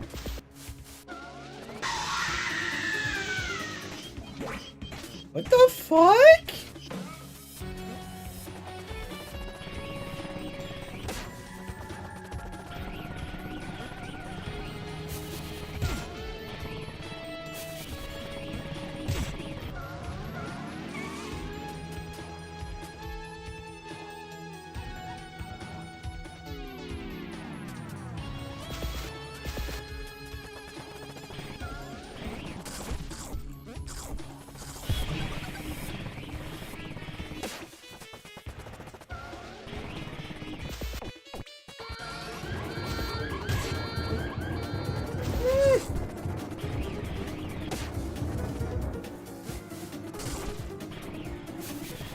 Okay.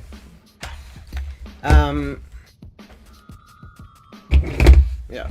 I'm gonna work on my comic. Well, not comic. I'm gonna work on... God, I wish I was working on my comic right now, but... I'm trying to do what's more... noticeable.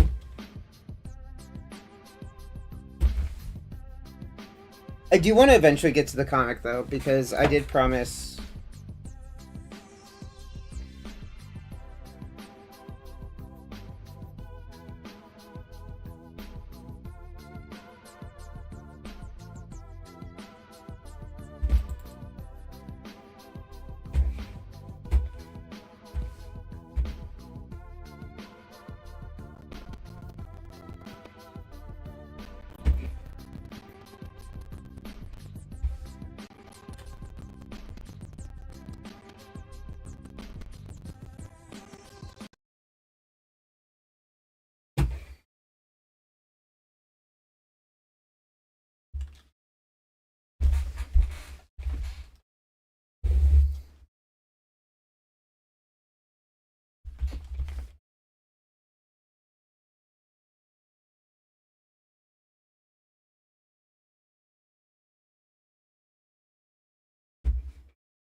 Oh my god.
What's that to do with whatever? Sucks, bro. But like, I don't know. Trans people are literally being like genocide as well. I think like all of these are just as important as.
Oh my fucking god.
not be wrong.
What?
This lasted way longer than I expected it to.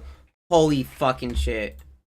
I was not on here at all, and I was drawing this all without people knowing. Fuck me, I guess.